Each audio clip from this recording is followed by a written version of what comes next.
My parents convinced the entire city of Atlanta that I was a thief. For 4 years, my own flesh and blood made sure I could not get a single job, all because I discovered their dirty financial secrets. My father actually looked me in the eye and said maybe poverty would teach me respect. Last week, I walked into what I thought was finally a job interview at a billion-dollar firm, but the CEO did not ask for my resume. Instead, he slid a sealed, yellowed envelope across the table and said, "My grandmother left it for me 16 years ago with strict instructions." Before I continue this story, let me know where you are watching from in the comments below. Hit like and subscribe if you have ever had to build your own empire when your family tried to destroy your life. The air in the sleek glass conference room of Thorne Holdings was perfectly still. I sat across from Elias Thorne, a man who had built a real estate empire from the ground up. He did not ask about my degree in urban planning. He did not ask about the 4-year gap on my resume. He just placed that heavy weathered envelope on the polished mahogany table between us. I stared at my name written in my grandmother Josephine's elegant cursive. My hands trembled slightly as I reached for it. Before my fingers could even brush the paper, the heavy glass door banged open with enough force to rattle the walls. I did not need to turn around to know who it was. The sharp scent of expensive cologne and the heavy, arrogant footsteps belonged to only one person. Trent, my sister Chloe's husband. Trent was the kind of privileged white man who walked into every room expecting someone to hand him the deed to the building. He married into my prominent African-American family, not out of love for my sister, but because my parents were desperate for proximity to his old money connections. Trent stopped at the edge of the table, leaning over it with a predatory smirk. He looked me up and down, taking in my clearance rack blazer, before turning his attention to Elias. "I have to say, Elias, I am disappointed," Trent said, his voice dripping with condescension. "I thought Thorne Holdings had better security.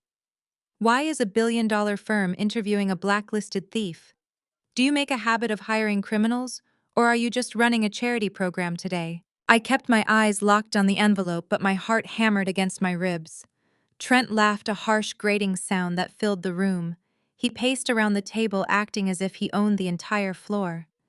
"You really have some nerve showing your face in the corporate district, Maya," he sneered. "Your parents, Marcus and Patricia, did the entire Atlanta elite a favor when they exposed you, stealing from the church building fund. That is a special kind of low even for a jealous outcast like you." The audacity of his words made my blood boil, but I refused to give him the reaction he wanted. I remembered that day 4 years ago with sickening clarity. I had discovered my parents were quietly siphoning money from the Community Revitalization Fund to pay for Chloe's lavish lifestyle and Trent's failing business investments. When I threatened to report them, they struck first. They staged a tearful public confession at Sunday service, claiming I was struggling with gambling debts and had embezzled the church money. They sacrificed their own daughter to the wolves just to protect their precious social standing and keep Trent's wealthy family happy. They branded me a thief to silence me. The resulting backlash was swift and brutal. I was blacklisted from every urban planning firm in the state. "Are you not going to defend yourself?" Maya Trent taunted, leaning closer. "Or are you just hoping Elias here does not run a background check? You should leave right now.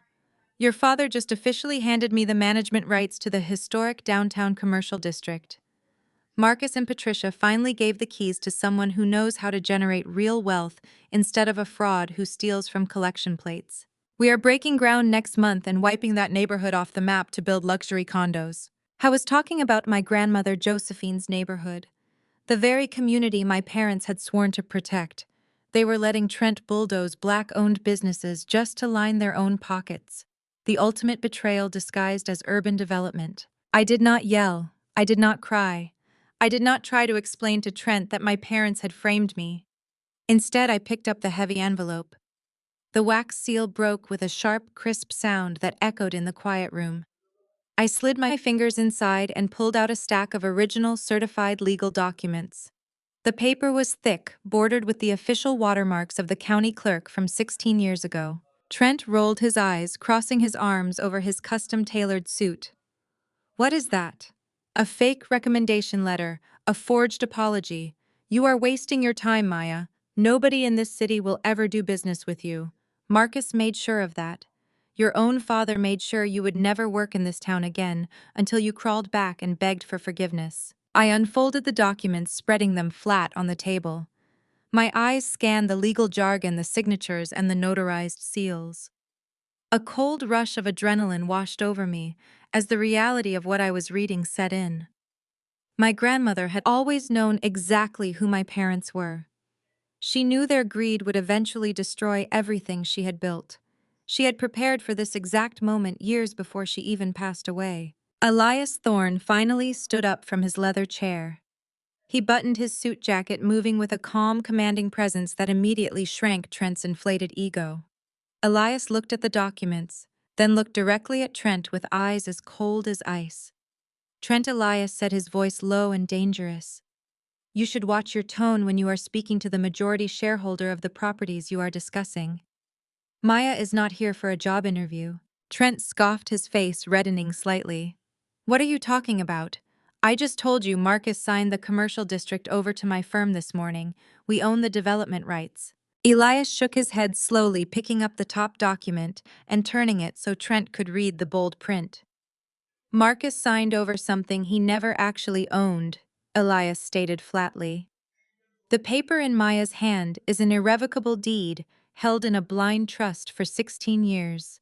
It proves she personally owns 51% of that prime commercial district your company just supposedly bought from her father. Trent's arrogant smile vanished, instantly replaced by a look of sheer, unadulterated panic as he stared at my name highlighted on the ownership deed. I left Trent standing in the CEO office, completely speechless, unable to form a single coherent sentence. I walked straight out of the towering corporate building. My hands gripped the cracked leather steering wheel of my old sedan as I navigated through the brutal holiday traffic toward the extremely affluent Buckhead neighborhood. Today was Thanksgiving. For 4 agonizing years, my parents made absolutely sure my dinner invitation was conveniently lost in the mail. Today I was crashing the party. I pulled up to the sprawling brick mansion my parents bought using funds they maliciously siphoned from our vulnerable community. I tossed my keys to a bewildered valet and marched up the stone steps. The front doors were wide open, spilling warm golden light and live jazz music into the crisp evening air. Before my foot could even touch the polished marble foyer, a hand clamped down hard on my wrist like a heavy steel vise. I looked down to see the perfectly manicured acrylic nails of my mother, Patricia. She wore a stunning custom silk gown, her hair styled into an immaculate, flawless blowout. Her fake, gracious hosting smile vanished the exact second she dragged me roughly behind the massive, exotic floral arrangement near the busy coat check. "What on earth are you doing here?" she hissed, her grip tightening until her sharp nails dug painfully deep into my skin. "Look at you. You are wearing a cheap clearance rack blazer to a formal high society holiday dinner. Do you have any idea who is sitting in that dining room right now? The mayor is here. Trent's entire wealthy family flew in from Connecticut." I pulled my arm free violently, refusing to break eye contact. "I am here to see Dad," I said, keeping my voice dangerously low. Patricia let out a sharp, mocking laugh that dripped with pure, unadulterated disdain. "You are not seeing anyone looking like a tragic homeless shelter reject. Chloe and Trent just proudly announced their new lucrative development deal to the entire party. This is their incredibly special night. We are not letting your sad, unemployed energy ruin this family's carefully crafted public reputation. If you are hungry, go around to the cold back entrance. You can sit in the kitchen with the hired caterers and quietly eat the leftover scraps. But if you step one foot into that dining room and embarrass your sister in front of her wealthy in-laws, I swear I will personally have security drag you out by your hair." The sheer venom in her voice would have completely crushed me 4 years ago. I would have hung my head, walked around to the back door, and accepted my tragic place as the designated family scapegoat without a single word of protest. But 4 years ago, I did not have my grandmother's legally certified deed, burning a heavy hole in my pocket. I looked my mother up and down, noting the desperate anxiety hiding behind her flawless designer makeup. "You really think you still control me?" I asked. Before she could even process the question, I sidestepped her completely. Patricia gasped loudly, grabbing at my sleeve, but I shoved her hand away and walked straight toward the grand main dining hall. The room was a staggering, breathtaking spectacle of excessive wealth. Giant crystal chandeliers, a brilliant warm glow over a massive mahogany table laden with heavy silver platters and fine china. Marcus, my father, stood at the head of the table holding a crystal champagne flute. Beside him stood Trent, looking incredibly flushed and panicked, having clearly just rushed back from the corporate office. Chloe clung tightly to Trent's arm, wearing a sparkling diamond tennis bracelet and a disgustingly smug smile. The entire room went dead silent as my cheap rubber soles clicked loudly against the expensive imported hardwood floor. Marcus boomed, his deep voice echoing with authoritative anger. What is the exact meaning of this disruption? I did not stop walking until I reached the direct center of the room. I looked directly at Trent, whose face had gone completely pale, then slowly turned my gaze to my father. I hear congratulations are in order. I announced, my voice carrying clearly over the soft jazz music playing in the background. I hear you just signed a massive multi-million-dollar deal to let Trent's company bulldoze grandmother Josephine's historic district to build luxury condos. Chloe scoffed loudly, sipping her champagne with an exaggerated theatrical roll of her eyes. Get her out of here, Dad. She is just incredibly jealous that Trent is actually successful, while she cannot even get a job bagging groceries at the local supermarket. I ignored my sister entirely. I reached into my jacket, pulled out the certified copies of the trust documents, and slammed them down right in the middle of the crystal glassware and expensive turkey. The heavy thud made several elite guests jump in their seats. There is just one tiny problem with your groundbreaking ceremony, I said, staring my father dead in the eyes. You cannot sell land you do not legally own. That deed proves I possess 51% of the commercial district. The contract you just signed with Trent is completely void. I am nullifying the development deal right here, right now. Gasps rippled across the dining room. Urgent whispers erupted among the city council members and wealthy guests. Chloe dropped her champagne glass, the crystal shattering against the floor as she stared at the official documents in absolute horror. Trent looked like he was about to pass out, loosening his expensive silk tie as he backed away from the table. I expected my father to explode. I expected him to scream, to flip the table, to call security, just like Patricia had threatened. But Marcus did not panic at all. The furious red flush faded from his cheeks, replaced by a slow, chilling smirk that made the tiny hairs on the back of my neck stand straight up.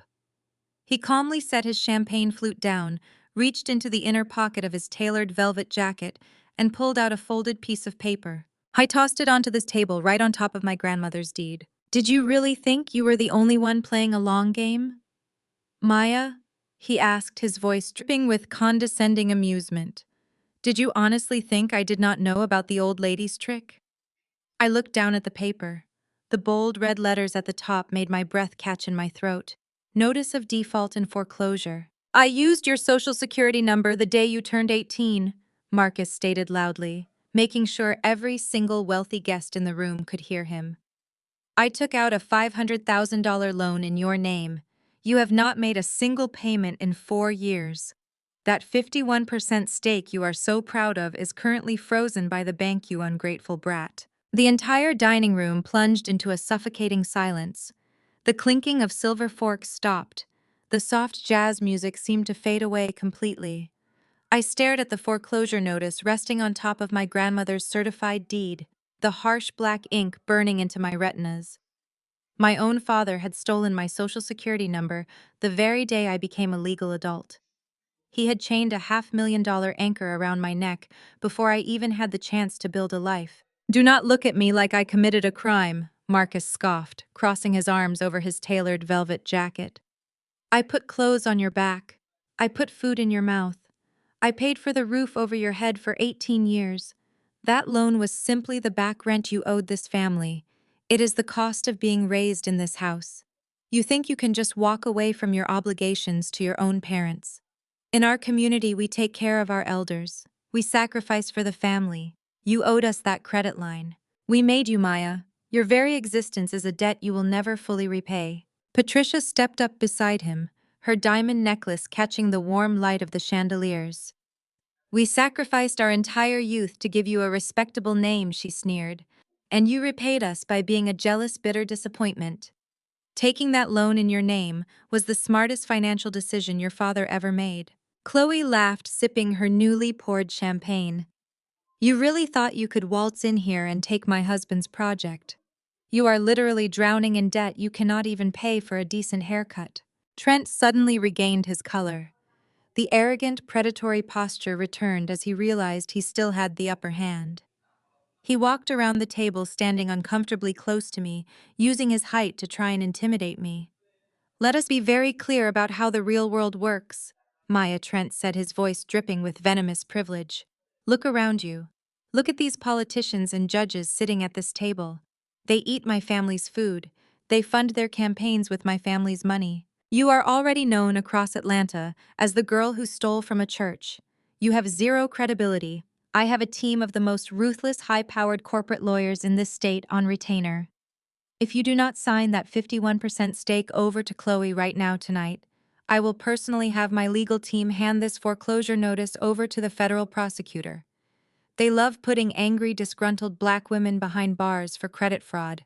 You will spend the next 10 years in a federal penitentiary. The sheer audacity of my father calling identity theft a cultural tax made my stomach churn. They had weaponized the concept of family duty to mask their own parasitic greed. And Trent standing there banking on the systemic racism of the justice system to silence me was the ultimate insult. He expected me to break. He expected me to fall to my knees, beg for mercy, and sign away my grandmother's legacy just to save my own skin. That was the script my family had forced me to play my entire life. But I did not shed a single tear. I did not raise my voice. You think a bank freeze scares me? I asked, looking dead into Trent's eyes. You think stealing my identity gives you leverage? I reached into my pocket and pulled out my phone. I unlocked the screen, tapped the keypad, and hit the speakerphone button, turning the volume all the way up. The loud, steady ringing echoed through the massive dining hall. Every wealthy guest held their breath. What are you doing? Patricia demanded, her voice cracking with sudden panic. Put that phone away immediately. A crisp, professional voice filled the room. Federal Bureau of Investigation, Atlanta Field Office, White Collar Crime Division. How can I direct your call? Marcus's face instantly drained of all color. The smug arrogance vanished from his eyes, replaced by sheer, unadulterated terror. Hello, I said calmly, projecting my voice so the entire room could witness exactly what was happening. My name is Maya Vance. I am calling to report a massive coordinated case of identity theft, bank fraud, and wire fraud. My parents, Marcus and Patricia Vance, unlawfully used my social security number to secure a $500,000 commercial loan without my knowledge or consent. They just confessed to the crime in front of 50 witnesses at their residential address. I did not stop there. I immediately tapped the screen and merged a second call. I am also reporting this to the Consumer Financial Protection Bureau. The bank manager who approved this fraudulent loan is an accomplice to systemic financial abuse. Hang up the phone! Marcus roared, lunging across the table, knocking over crystal glasses and silver platters. The roast turkey crashed to the floor, sending a spray of cranberry sauce across Patricia's custom silk gown. I stepped back smoothly, keeping the phone out of his reach as the dispatchers on the line frantically asked for my exact location. She is bluffing, Trent yelled, running a hand through his perfectly styled hair. She is just trying to cause a scene.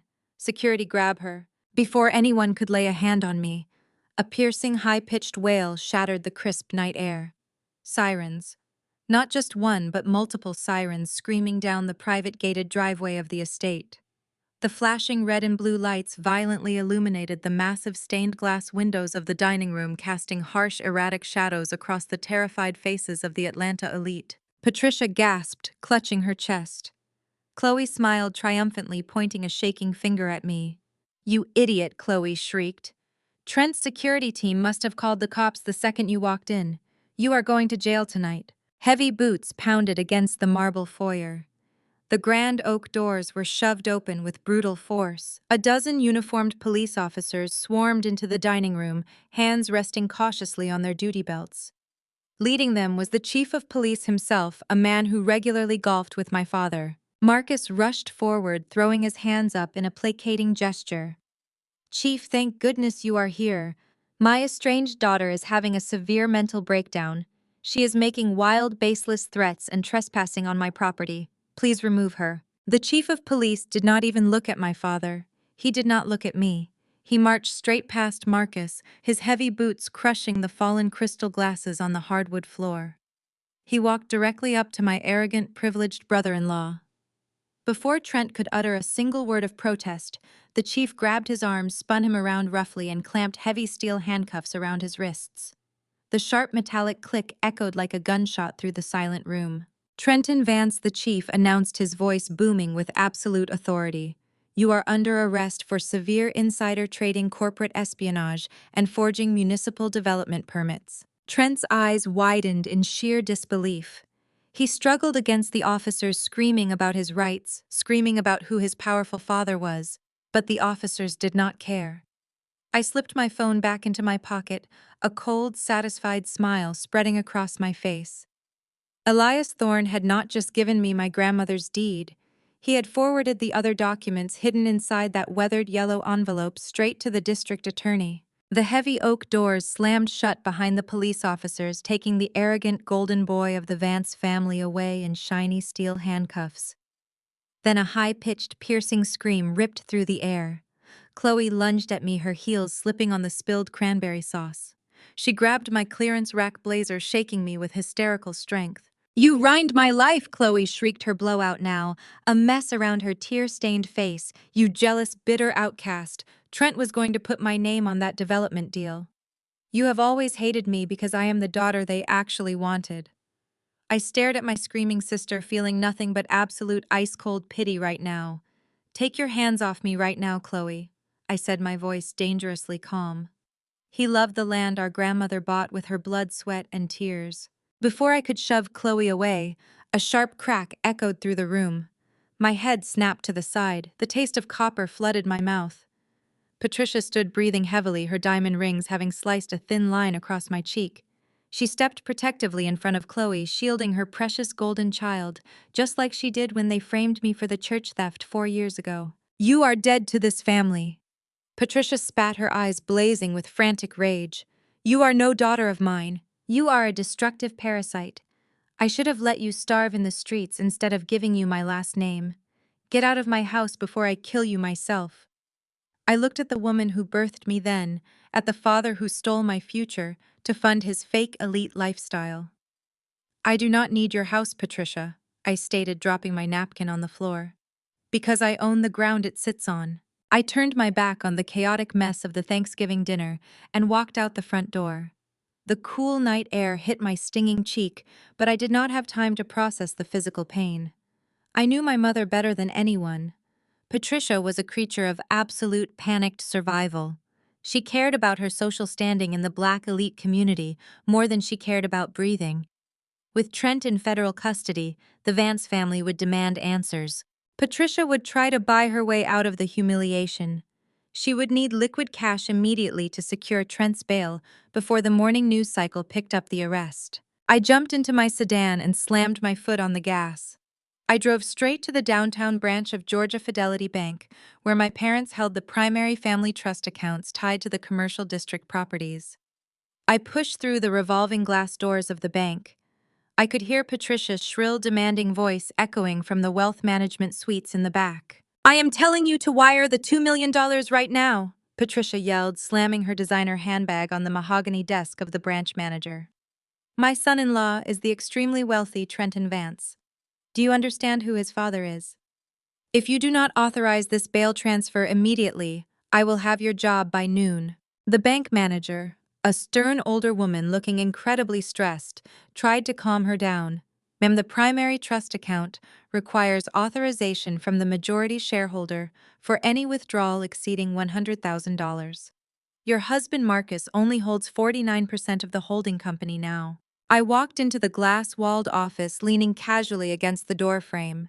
And the other 51% belongs to me, I announced, holding up the certified legal folder Elias had given me. Patricia spun around, her face draining of color as she saw me standing there. Maya, she gasped, taking a step back. What are you doing here? I walked past her and handed the folder directly to the bank manager. I am Maya Vance, the legal majority owner of Josephine District Holdings. I am officially ordering a total complete freeze on all family trust accounts, corporate credit lines, and equity portfolios tied to this estate. Absolutely no wires, no cashier's checks ever, no bail money. She nodded silently, typing rapidly into her computer today. The freeze is active, Ms. Vance. All funds are now officially locked pending a full financial audit. Patricia's knees buckled. She collapsed onto the plush carpet of the bank lobby, the expensive silk of her ruined Thanksgiving gown pooling around her. She grabbed the edge of the manager's desk, weeping hysterically. "You cannot do this to us," she sobbed, her pristine image shattered. "Trent's family will destroy our reputation. They will take everything from us if we do not bail him out." I looked down at the woman who gladly sacrificed my future to buy her way into high society. "You already took everything from me," I replied, my voice devoid of any warmth. "Now you get to see how it feels to have empty pockets and a ruined name." I turned to walk out of the bank, feeling the heavy chains of the black tax finally falling away from my shoulders.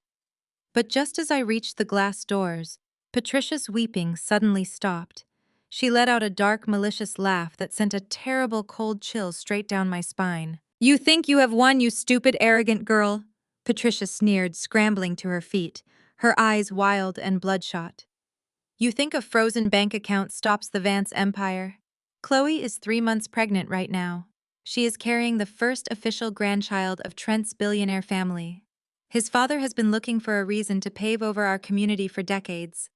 When he finds out you put his son in a jail cell and humiliated the mother of his heir, he will not just sue you. He will use his endless wealth and immense political power to completely crush you into absolute dust today." I did not flinch at Patricia's venomous threat. I stepped over the ruined silk of her dress and walked out into the harsh morning light. I knew the Vance family operated on ruthless speed, but even I underestimated the sheer velocity of white billionaire privilege. By the time I woke up the next morning, the retaliation had already begun. My phone buzzed with an urgent automated email from the city council. The urban planning directorship I had fought tooth and nail to secure was suspended indefinitely. Trent's father had made a single phone call to the mayor. That was all it took to erase my career. I turned on the television and the morning news confirmed my worst fears. There was Trent standing on the marble steps of City Hall, wearing a crisp navy suit, looking like the perfect innocent victim. He was not wearing handcuffs anymore. His billionaire father had easily posted his exorbitant bail before the sun even rose. Chloe stood right beside him, wearing a modest beige maternity dress, designed specifically to make her look fragile. She was wiping away fake tears for the flashing cameras. But the true gut punch was the man standing directly behind them. My father, Marcus. Trent stepped up to the podium, gripping the microphones. "My wife and I are facing an unimaginable nightmare," Trent announced, his voice thick with rehearsed sorrow. "We are simply trying to revitalize a neglected historic district to bring jobs to Atlanta. But my estranged sister-in-law, Maya Vance, is actively attempting to extort my family. She has a documented history of severe mental instability and theft. She is using forged documents to hold a community project hostage." A reporter shouted a question asking about my father's involvement. Trent stepped aside, letting Marcus take the microphone.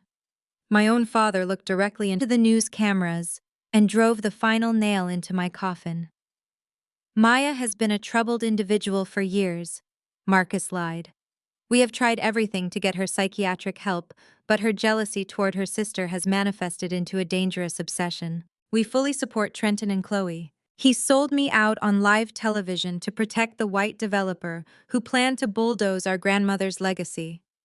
Marcus was perfectly willing to publicly brand his own black daughter as insane just to keep his invitation to the Vance Family Country Club. I turned the television off. The silence in my apartment felt heavy, but I refused to let their smear campaign break my spirit. I grabbed my car keys and the heavy wooden box that originally held my grandmother's legal documents. I drove straight to the secure corporate headquarters of Thorne Holdings. Elias was already waiting in his corner office, his expression grim. "They are playing dirty," Elias stated, crossing his arms.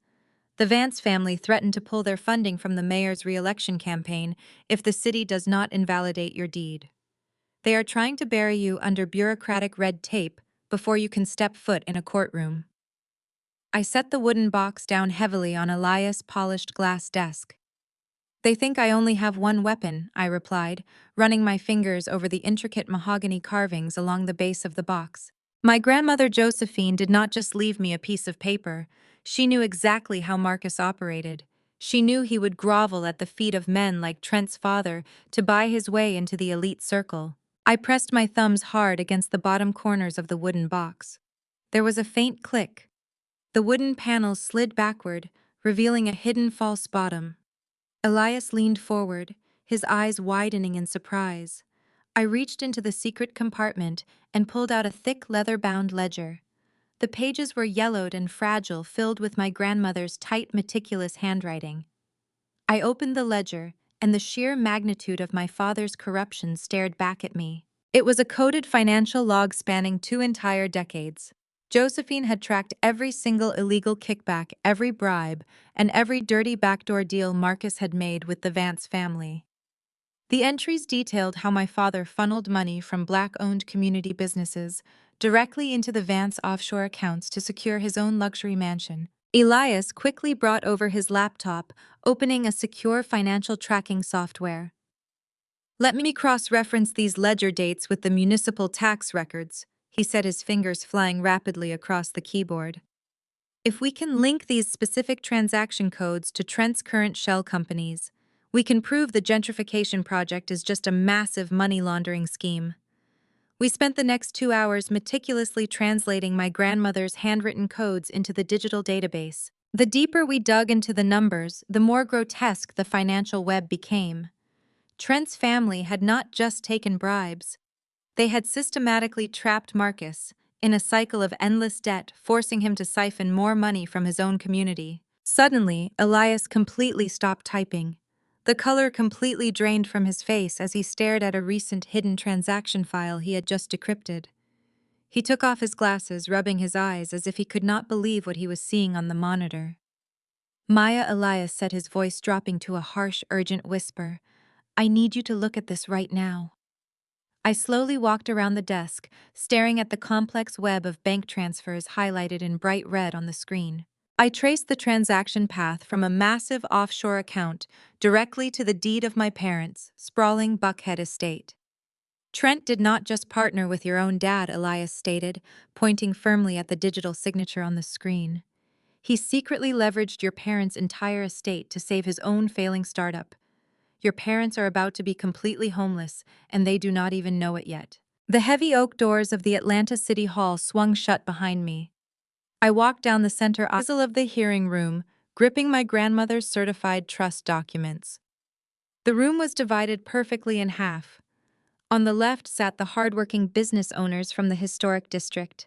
These were the barbers, the restaurant owners, and the community leaders who kept the neighborhood alive. On the right sat the corporate elite dressed in sharp suits, ready to carve up our history for profit. In the front VIP row sat my family, acting like absolute royalty. Patricia wore a tailored tweed suit, smiling for the press. Marcus sat beside her, looking incredibly smug. Chloe sat next to Trent, rubbing her baby bump, while Trent leaned back, looking like a king waiting for coronation. They had no idea about the financial ruin waiting for them. They only cared about this zoning hearing. This was the final step Trent needed to legally rezone the historic district and begin the demolition. The head zoning commissioner tapped his wooden gavel against the sound block, calling the session to order. "Trenton Vance, you have the floor," the commissioner announced. Trent stood up and strode confidently to the public podium. He adjusted the microphone and looked over the crowd with a sickeningly rehearsed smile. He launched into a speech dripping with white savior complex, using corporate buzzwords like urban renewal and invigoration. He painted my grandmother's thriving neighborhood as a dangerous eyesore that desperately needed his wealth. "We are bringing high-end retail and premium amenities to a place neglected for far too long," Trent declared. "We are cleaning up the streets and saving this district from itself. And I am incredibly proud to have the full blessing and partnership of Marcus Vance, a true leader in the Black community who understands that progress requires sacrifice." Marcus nodded solemnly, soaking up the praise from his white son-in-law. Patricia beamed with pride. They literally clapped as Trent announced plans to evict the very people who supported our family for 3 generations. It was a disgusting display of parasitic greed. The commissioner thanked Trent and asked if there were any opposing voices. I stepped out of the aisle and walked to the podium. The confident smiles on my family's faces vanished. Patricia gasped, gripping her pearls. Marcus gripped the armrests of his chair, turning completely white. Trent glared at me, stepping away from the microphone. I placed my grandmother's documents flat on the wooden podium and adjusted the microphone. "My name is Maya Vance," I stated, clearly echoing through the civic chamber. "I am the legal majority shareholder of Josephine District Holdings. I am here to permanently deny the rezoning permits for Trent and Vance." Trent scoffed loudly, leaning into the microphone. "Members of the board, my sister-in-law is currently facing severe mental health challenges. She has been estranged from the family for years due to a history of theft and instability. She does not speak for this community." I did not even look at him. I looked directly at the zoning commissioner and handed the thick legal folder to the bailiff to pass up to the bench. "I am not speaking for the community," I said, my voice dangerously calm. "I am speaking for the legal trust that owns the dirt under your proposed construction site." My grandmother, Josephine Vance, knew exactly what kind of man her son Marcus would become. She knew he would eventually try to sell out his own people for a seat at a country club table. So she wrote a poison pill directly into the foundational bylaws of the property deed. The commissioner opened the folder, scanning the highlighted sections of the decades-old text. "If you turn to page 42, section 4. I continued staring at my father, whose face began to sweat profusely. "You will find a very specific, unalterable community preservation clause. It clearly states that any attempt to commercialize, gentrify, or alter the historic residential zoning of this land without a verified 2/3 majority vote from the existing community business owners constitutes a fundamental breach of fiduciary duty." Trent crossed his arms. "So what? We can fight a breach of duty in civil court for years. We have the capital to bury you in litigation, Maya." I finally turned to my arrogant brother-in-law, a cold smile spreading across my face. "You did not let me finish, Trent. The clause does not just trigger a civil lawsuit, it triggers an automatic total forfeiture of assets. If Marcus Vance attempts to authorize commercial development without community consent, his original 49% minority stake is instantly and permanently revoked. His shares revert immediately back to the blind trust which I control." The entire council chamber erupted into chaotic, shocked whispers. The commissioner read the clause out loud, verifying the legal seals and the original signatures. He looked down at Trent and Marcus with a stern, uncompromising expression. "The community preservation clause has been explicitly violated by this current commercial proposal. Marcus Vance, your ownership rights are hereby voided. Trenton Vance, your zoning petition is permanently denied. This hearing is adjourned." The sharp, loud crack of the gavel hitting the block sounded like an explosion. Marcus snapped. The realization that he had just lost his entire stake completely broke his mind. He let out a furious roar and leaped over the wooden divider. "You rind me!" he screamed, lunging straight at my throat. Before his hands could reach me, 3 heavy-set, armed court bailiffs tackled my father to the ground, slamming him hard against the polished floor. Amidst the frantic screaming and scuffling, a sharp electronic ringing cut through the chaos. Chloe, trembling violently, answered her designer smartphone. Her face went completely chalk white. "Trent," she whispered, her voice cracking with sheer absolute horror. "That was the bank. They just seized the mansion. You defaulted on the hidden loans. We have absolutely nothing left." The bailiffs dragged my father out of the civic chamber. His expensive Italian leather shoes scraped uselessly against the polished marble floor as he screamed obscenities at me. I stood perfectly still, watching the man who had sold my future thrash like a captured animal. Behind him, Chloe was frozen in absolute terror, holding her designer phone against her chest. The voice on the other end of the line had just shattered her entire reality. The bank had officially seized my parents' sprawling Buckhead mansion because Trent had defaulted on the hidden loans. They had absolutely nothing left. The heavy glass doors of City Hall swung open, forcing our fractured family out onto the wide concrete steps. The humid Atlanta afternoon air hit us like a physical blow, but it was nothing compared to the suffocating panic radiating from my mother. Patricia stumbled, her tailored tweed suit suddenly looking rumpled and pathetic. She gasped for air, clutching her chest as the reality of her lost mansion set in.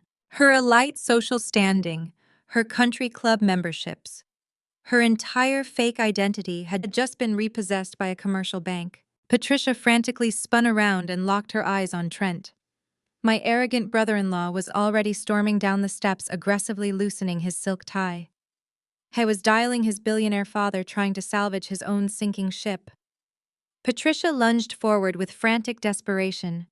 She grabbed the sleeve of his custom suit, her perfectly manicured nails digging deep into the expensive fabric. "Trent, you have to fix this!" Patricia cried out, her voice cracking with hysterical panic. "You have to call your father right now. Tell him to wire the funds to the bank immediately. They cannot take my home, Trent. Where are we supposed to live? You promised us unlimited wealth. We gave you everything.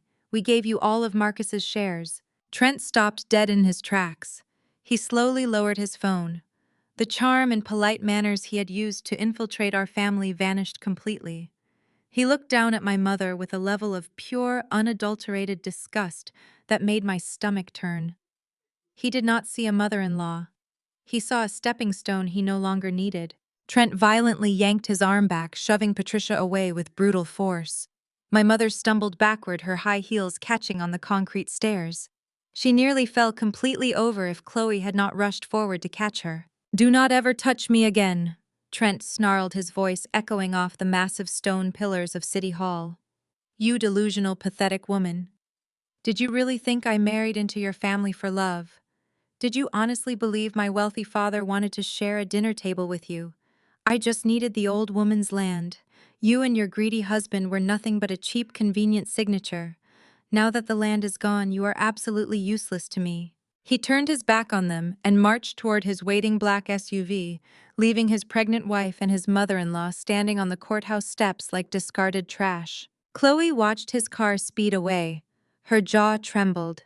The golden child of the Vance family was finally realizing that her entire privileged existence was built on a massive lie. She had proudly helped my parents destroy my life, just to secure her spot in Trent's wealthy world. Now she was completely broke, abandoned, and carrying the child of a man who despised her very existence. Chloe slowly turned her head and looked at me. I was standing near the top of the stairs, holding the certified trust documents that now legally controlled our grandmother's entire legacy. Chloe released our sobbing mother and began walking up the steps toward me. Her smug arrogance was entirely gone, replaced by a pathetic, desperate manipulation. "Maya," Chloe pleaded, her voice trembling as she placed both hands dramatically over her pregnant belly. "You cannot do this. You have won, okay, you proved your point and you got the land back. But you cannot leave us with nothing. I am your sister. I am carrying your niece or nephew. We need a place to live. You have to give us access to the trust funds. You have to help me." She was actually trying to use the concept of family loyalty against me. She was trying to weaponize black tax, the very system our parents used to justify draining my resources, demanding I sacrifice my hard-earned stability to save her from her own greedy mistakes. I looked at the tears streaming down her face. I felt absolutely no sympathy. "You want to talk about being sisters?" I asked, stepping down one single stair so I was looking directly into her eyes. "When you stole my entire college fund to pay for your luxury destination wedding, did you remember we were sisters then? When you stood in that church and laughed while Mom and Dad falsely accused me of being a thief, did you feel like my sister? When you let them kick me out onto the street so you could secure your own inheritance, you did not care about family loyalty. You only care about the word sister now because your white savior just drove away and I am holding the checkbook." Chloe opened her mouth to argue, but no words came out. She knew every single word I said was the undeniable truth. "Do not ever ask me for a dime." I stated, my voice cold and absolute. You and Patricia can figure out how to survive in the real world now. Consider it a late graduation present." I did not wait for her response. I turned and walked down the opposite side of the grand staircase where Elias was waiting by his car. He opened the passenger door for me, a silent, respectful acknowledgement of the battle I had just won. I slid into the leather seat, leaving my shattered, toxic family weeping on the concrete steps of City Hall. They had finally destroyed themselves. The drive back to my apartment was quiet and peaceful. For the first time in 4 years, I slept through the night without the heavy anxiety of my parents' lies weighing on my chest. I woke up feeling light, feeling ready to officially begin the urban redevelopment project my grandmother had always dreamed of.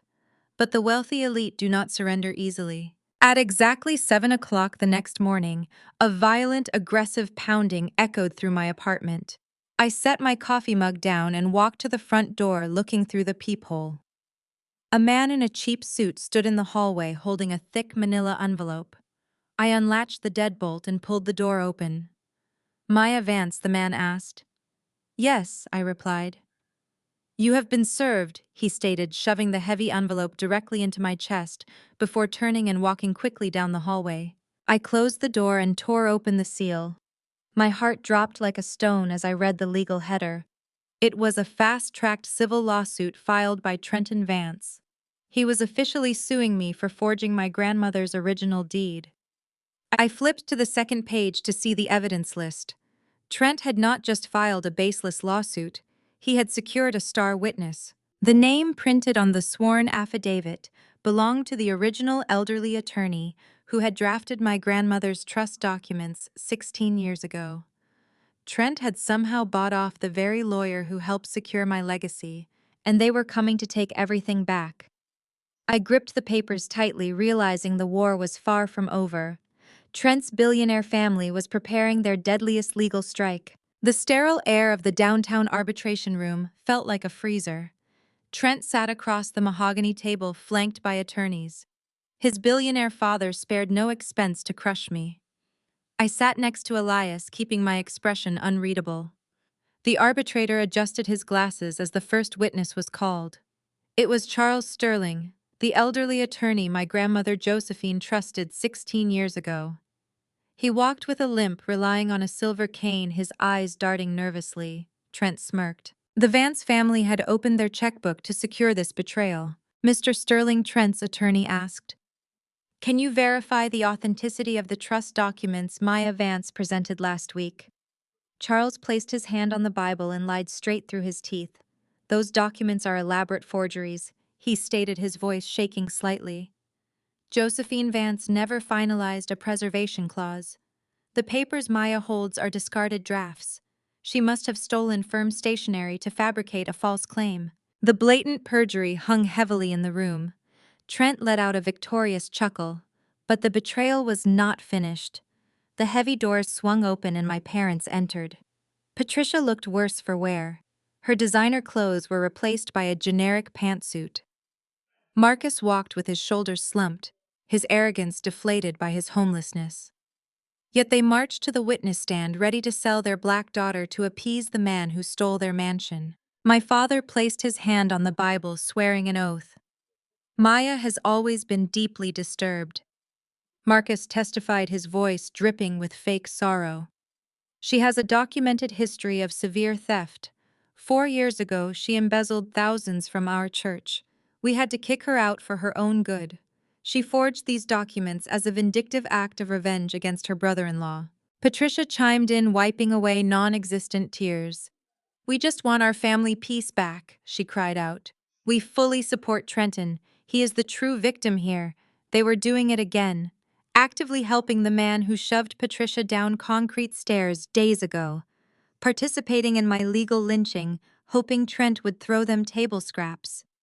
It was the ultimate manifestation of the black tax, forcing the scapegoat to bleed out so parents could maintain proximity to white wealth." Elias tensed beside me. "They are trying to establish a pattern of criminal behavior," he whispered. "If the arbitrator believes their testimony regarding the church theft, he will invalidate your deed immediately." Trent leaned forward, resting his elbows on the polished table. "It is over." Maya. Trent sneered, his voice echoing in the quiet room. You tried to play in the big leagues, but you are just a bitter, unemployed thief. Hand over the documents right now, and I will ask for a lenient prison sentence. I did not panic. I did not raise my voice against my parents' lies. I simply unclasped my briefcase and reached inside. I pulled out a small, antiquated micro-cassette player. It was a block of outdated black plastic that I discovered hidden deeply inside the thick leather spine of my grandmother's ledger. What is that? Trent's attorney demanded. You cannot introduce unverified evidence here. I ignored the lawyer and looked directly at the elderly attorney trembling on the witness stand. My grandmother Josephine was a brilliant woman, I stated, my voice cutting through the tension.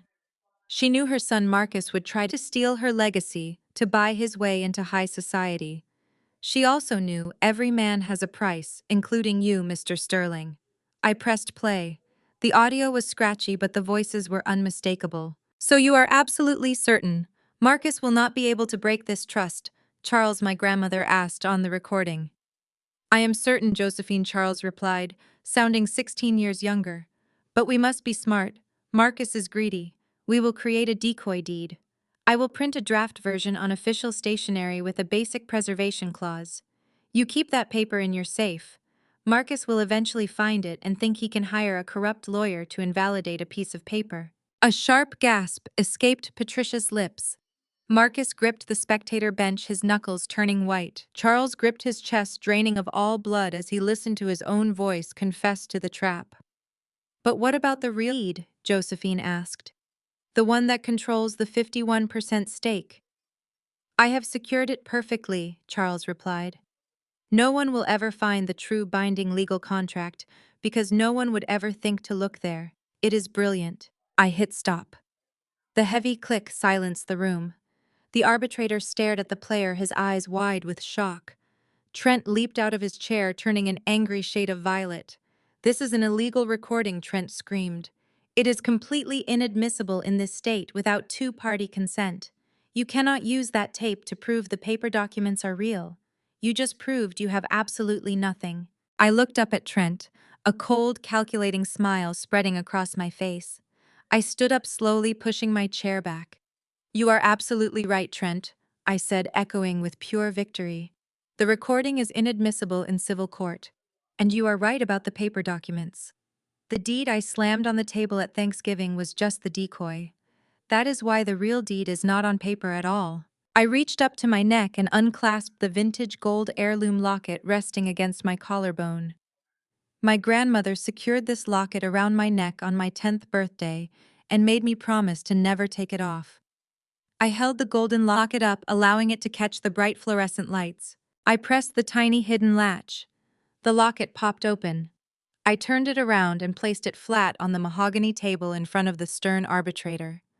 The real irrevocable deed is microprinted directly onto the solid gold backing of this metal, I announced, watching Trent's arrogant empire crumble to ashes. It transfers all legal authority of the commercial district into an impenetrable blind trust exclusively managed by Elias Thorne, with me as the sole beneficiary. Trent stared at the locket, his mouth opening and closing without sound. Marcus and Patricia realized simultaneously they had committed perjury to help a man who had already lost everything. I looked at my parents, their faces twisted in horror.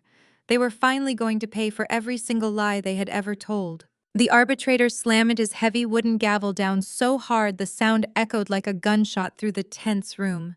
He stared at the golden locket resting on the mahogany table, then turned his furious gaze directly toward Charles Sterling and Trent. The legal proceedings halted immediately. The arbitrator declared the arbitration completely dissolved. He pointed a shaking finger at the elderly attorney, who was now sweating profusely through his expensive suit.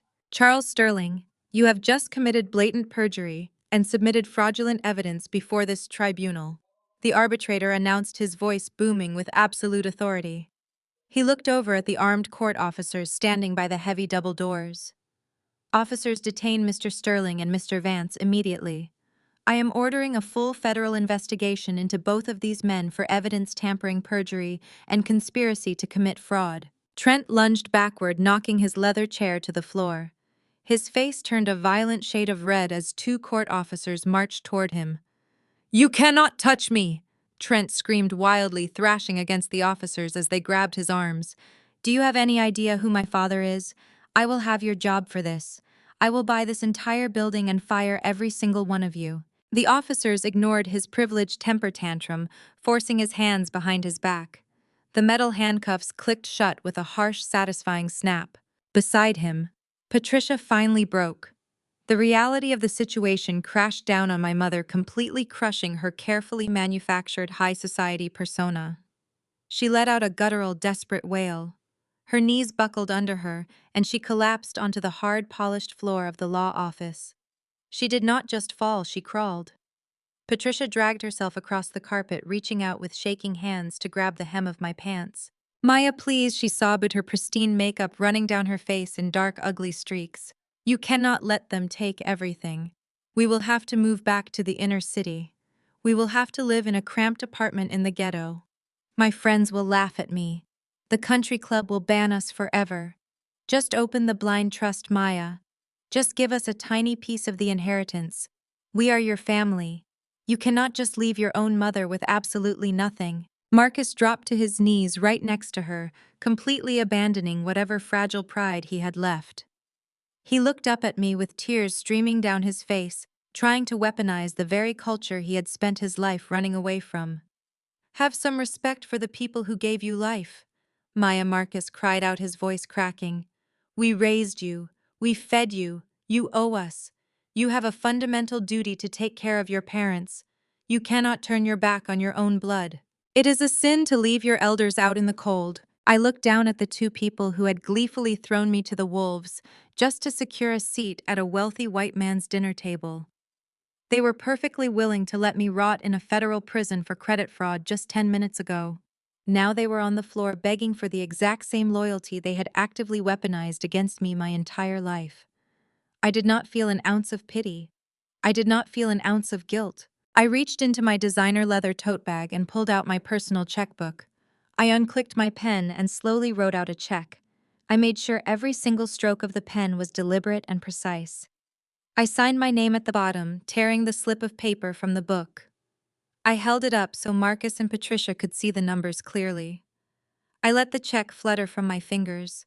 It drifted through the cold air and landed gently on the carpet right between my mother's trembling hands. Patricia stared at the paper, her eyes widening in absolute horror. $200. "This is the exact amount you threw at me when you abandoned me and made me homeless 4 years ago," I stated, my voice completely devoid of any emotion. "You handed me $200 and told me poverty would teach me respect. Me starve so you could fund your fake luxury lifestyle. So here is your return on investment, Patricia. Consider my biological debt entirely paid in full. I do not owe you a single dime or a single second of my time ever again." Patricia let out a fresh, agonizing scream, clutching the small piece of paper as if it burned her skin. Across the room, the court officers began dragging Trent toward the exit. He dug his expensive Italian shoes into the carpet, fighting them every step of the way. He twisted his neck to glare at Elias, who stood silently observing the absolute destruction of his enemies. "You think you won?" Thorne. Trent spat venom flying from his lips. "My father controls the largest development conglomerate in the state.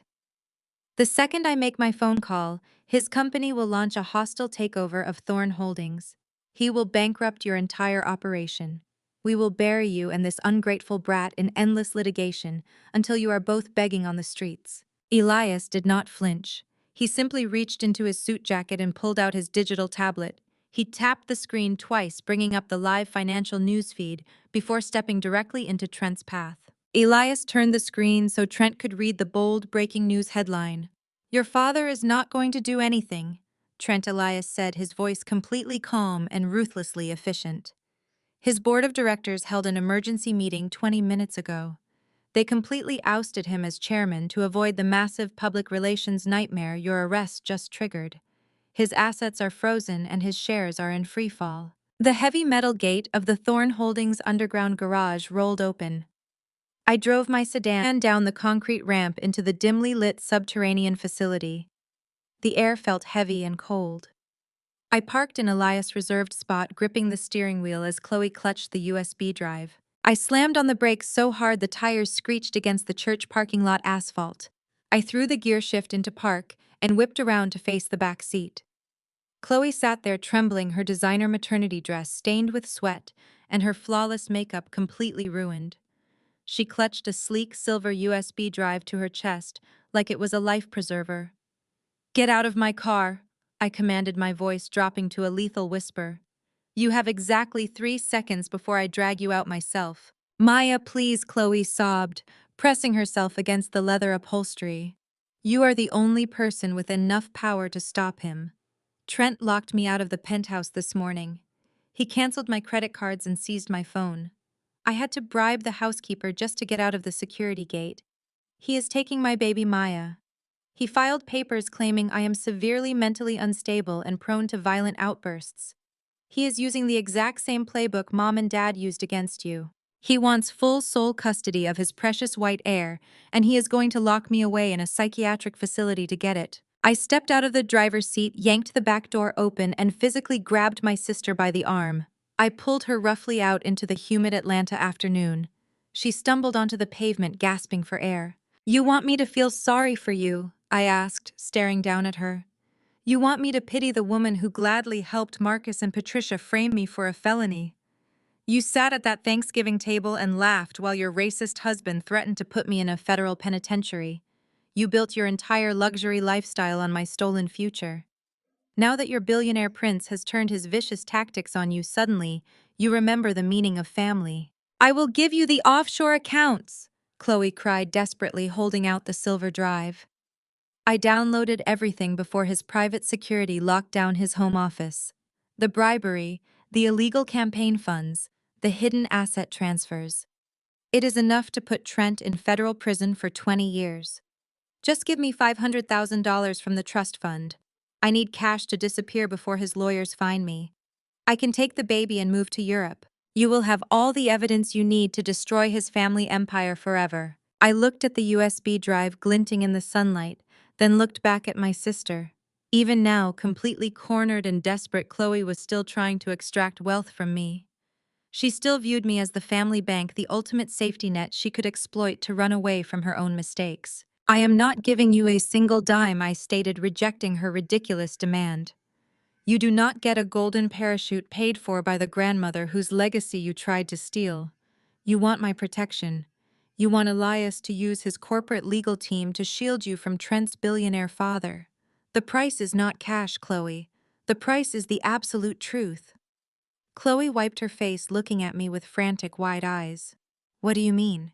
"If I let you into my car, if I take that drive and give you sanctuary, you are going to stand in federal court." I instructed, my tone completely uncompromising. "You are going to take the witness stand under oath, and you are going to confess to every single lie you, Marcus, and Patricia ever told. You will detail exactly how they orchestrated the church theft framing. You will publicly dismantle their fake elite reputation brick by brick on the permanent legal record. If you refuse, I will leave you right here in this parking lot, and Trent can lock you in a padded room for the rest of your life." Chloe hesitated, her ingrained loyalty to our toxic parents fighting against her own maternal survival instinct. But the reality of Trent's limitless cruelty finally outweighed her greed. She nodded, her shoulders shaking uncontrollably. "I will do it," she whispered. "I will testify to all of it. Just save my baby." "Get in," I ordered. I sped away from the church, leaving the wreckage of my parents' public reputation behind us. I dialed Elias, using the encrypted line connecting directly to his private office. I gave him a rapid rundown of the situation and the evidence Chloe possessed. He instructed me to bypass the main corporate lobby and enter through the underground executive parking structure, where his private security team could safely receive the digital files. We stepped out of the car. The echoing sound of our footsteps against the concrete was suddenly cut short by the squeal of heavy tires. Two unmarked black SUVs completely blocked the exit ramp. Three massive men wearing tactical gear and dark sunglasses stepped out of the vehicles. They did not look like standard corporate security. They moved with the cold precision of expensive hired mercenaries. They fanned out, creating a highly trained wall of muscle between us and the private elevator bank. "Hand over the drive." Ms. Vance, the lead mercenary, demanded, pulling his jacket back just enough to reveal the heavy firearm strapped to his hip. You and your sister are going to walk away right now. Do not make this a violent situation. Chloe screamed, retreating behind me, her hands wrapping protectively around her pregnant stomach. I stood my ground, refusing to hand over the evidence that would finally bury Trent's empire. You are trespassing on private property, a calm, commanding voice echoed through the massive garage. Elias Thorne stepped out from the shadows near the elevator bay. Behind him, 5 of his own heavily armed corporate security officers fanned out instantly, neutralizing the mercenaries' tactical advantage. Elias adjusted his tailored suit, his expression, absolute ice. This building belongs to Thorne Holdings, Elias stated. You have exactly 10 seconds to vacate my premises before my team exercises their legal right to defend this property with lethal force. The mercenaries tensed their hands, hovering dangerously close to their weapons. The standoff was a powder keg waiting for a single spark. Then the back door of the lead black SUV slowly opened. Trent Vance stepped out into the harsh fluorescent light of the garage. He did not look panicked or angry. He looked sickeningly victorious. He adjusted his expensive watch and smiled, walking right past his armed goons. He completely ignored Elias and locked his cold, predatory eyes directly on my terrified sister. You can keep the flash drive, Maya, Trent announced, pulling a thick stack of legally bound papers from his jacket pocket. I do not care about the money anymore. Trent held the documents up, waving them like a conquering flag. I just came from the courthouse. A superior court judge, a very close friend of my father, just granted this emergency petition. It is a mandatory psychiatric hold and a temporary surrender of custody. Chloe is legally declared an immediate danger to my unborn child. If you try to stop me from putting my unstable wife into this vehicle, you are officially committing federal kidnapping. The heavy metal document slapped against the palm of Trent's hand. The sharp sound echoed against the concrete pillars of the underground garage.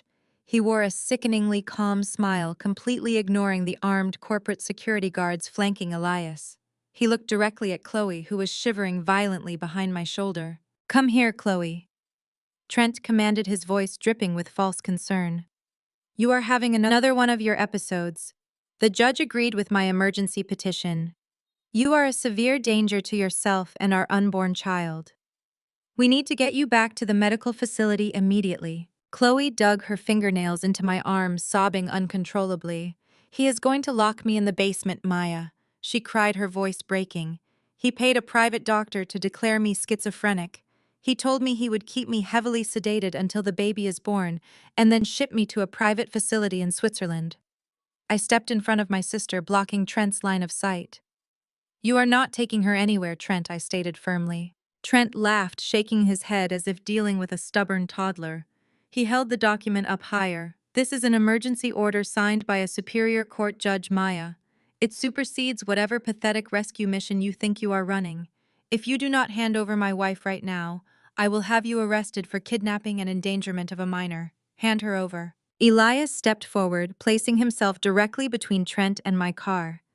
His own security team immediately raised their weapons, creating an impenetrable wall of black tactical gear. You seem to have forgotten where you are standing, Trenton Elias said, his voice dangerously low. This is the private subterranean executive level of Thorne Holdings. You did not pass through a public security checkpoint to get down here. You breached a secured corporate perimeter with armed mercenaries. Under state law, that constitutes armed corporate espionage and criminal trespassing. Trent sneered, pointing a finger at Elias. I have a court order, Thorne. Your private property rules do not apply to a domestic legal mandate. Actually, they do, Elias countered smoothly. My security team has the legal right to neutralize any unauthorized armed threat on this property. If your hired goons take one single step forward, my men will fire. And since you are committing a felony by trespassing, your entire family will be liable for the blood on this concrete. Tell your men to lower their weapons right now. Trent's mercenaries looked at each other, realizing they were entirely outgunned and outmaneuvered. Slowly, they lowered their firearms, stepping back toward their black SUVs. Trent's face flushed with violent anger, but he knew Elias was not bluffing. Fine, Trent snapped, thrusting the court order toward me. Read it yourself, Maya. It grants me immediate physical custody of my wife due to a severe psychiatric emergency. You have zero legal authority to intervene. I snatched the thick stack of papers from his hand. I quickly scanned the legal jargon, ignoring Trent's arrogant taunts. My eyes darted across the pages, searching for anything I could use. My minor in family law suddenly proved invaluable. I found the exact paragraph detailing the emergency mandate. A sharp, victorious smile spread across my face. You should really read the fine print before you try to play Lawyer Trent, I said, tapping my finger against the heavy black text. What are you talking about? He demanded, his smugness faltering. This document does not grant you immediate physical custody, I explained loudly, making sure his mercenaries heard every single word. This is a mandatory psychiatric evaluation order. It explicitly states that Chloe must be transported to a certified medical facility for a 72-hour psychiatric hold to determine if she is actually a danger to herself. It strictly prohibits releasing her into the custody of any family member, including her husband, until the evaluation is complete. Trent lunged forward, but Elias' security guards instantly blocked his path. That is a technicality, Trent roared.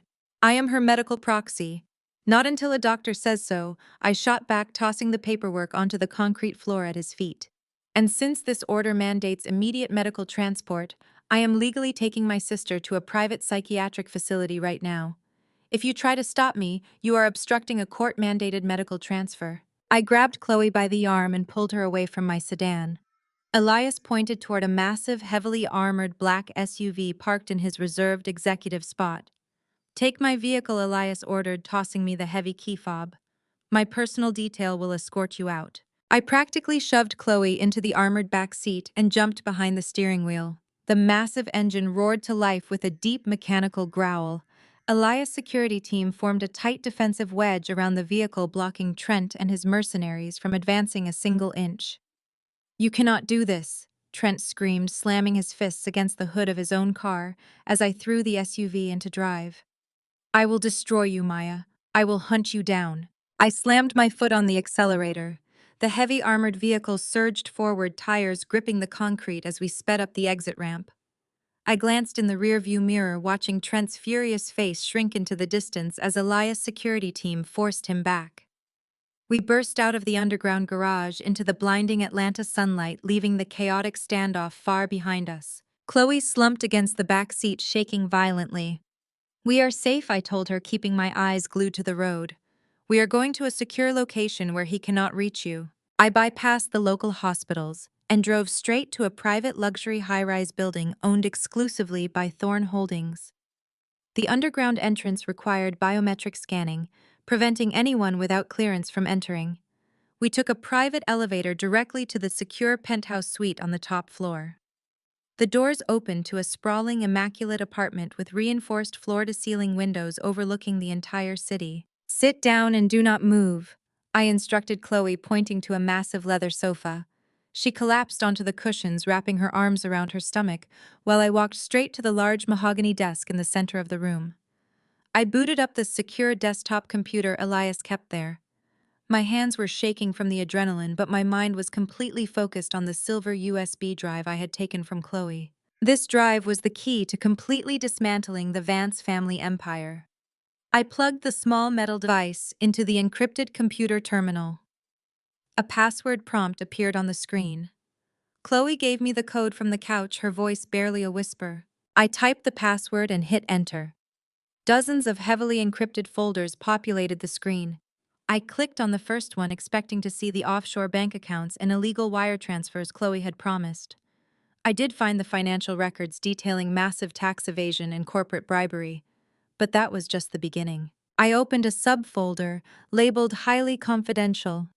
My breath hitched in my throat as I scanned the documents inside. These were not just financial ledgers. They were high-resolution photographs, audio recordings, and scanned blackmail materials. I clicked on a series of audio files and recognized the voices instantly. Trent and his billionaire father were not just buying political favors. They were actively blackmailing the highest-ranking Superior Court judges in the entire state of Georgia. The files contained explicit evidence of judicial corruption, illegal campaign financing, and compromised court rulings. They owned the very judges who were supposed to uphold the law. I stared at the screen as the horrifying reality set in. Trent did not just have a court order for Chloe because he had a good lawyer. He got that emergency order because his family literally owned the judge who signed it.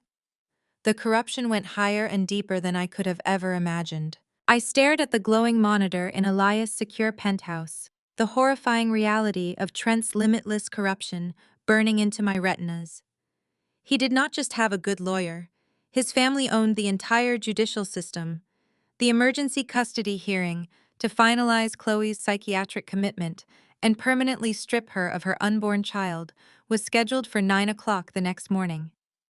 We had less than 12 hours to prepare a strike that would bring down a billionaire empire. The heavy wooden doors of the Fulton County Family Court swung open. I walked down the center aisle with Chloe clinging to my arm.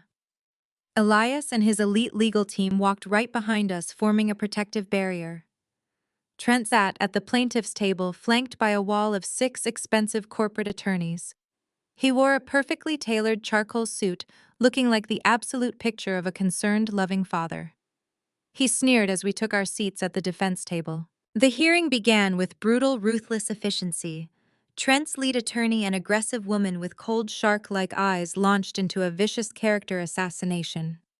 She paced the courtroom, painting my sister as a deeply unstable, hysterical woman who posed an imminent lethal threat to Trent's unborn heir. She presented heavily redacted medical charts from the private physician Trent had bribed.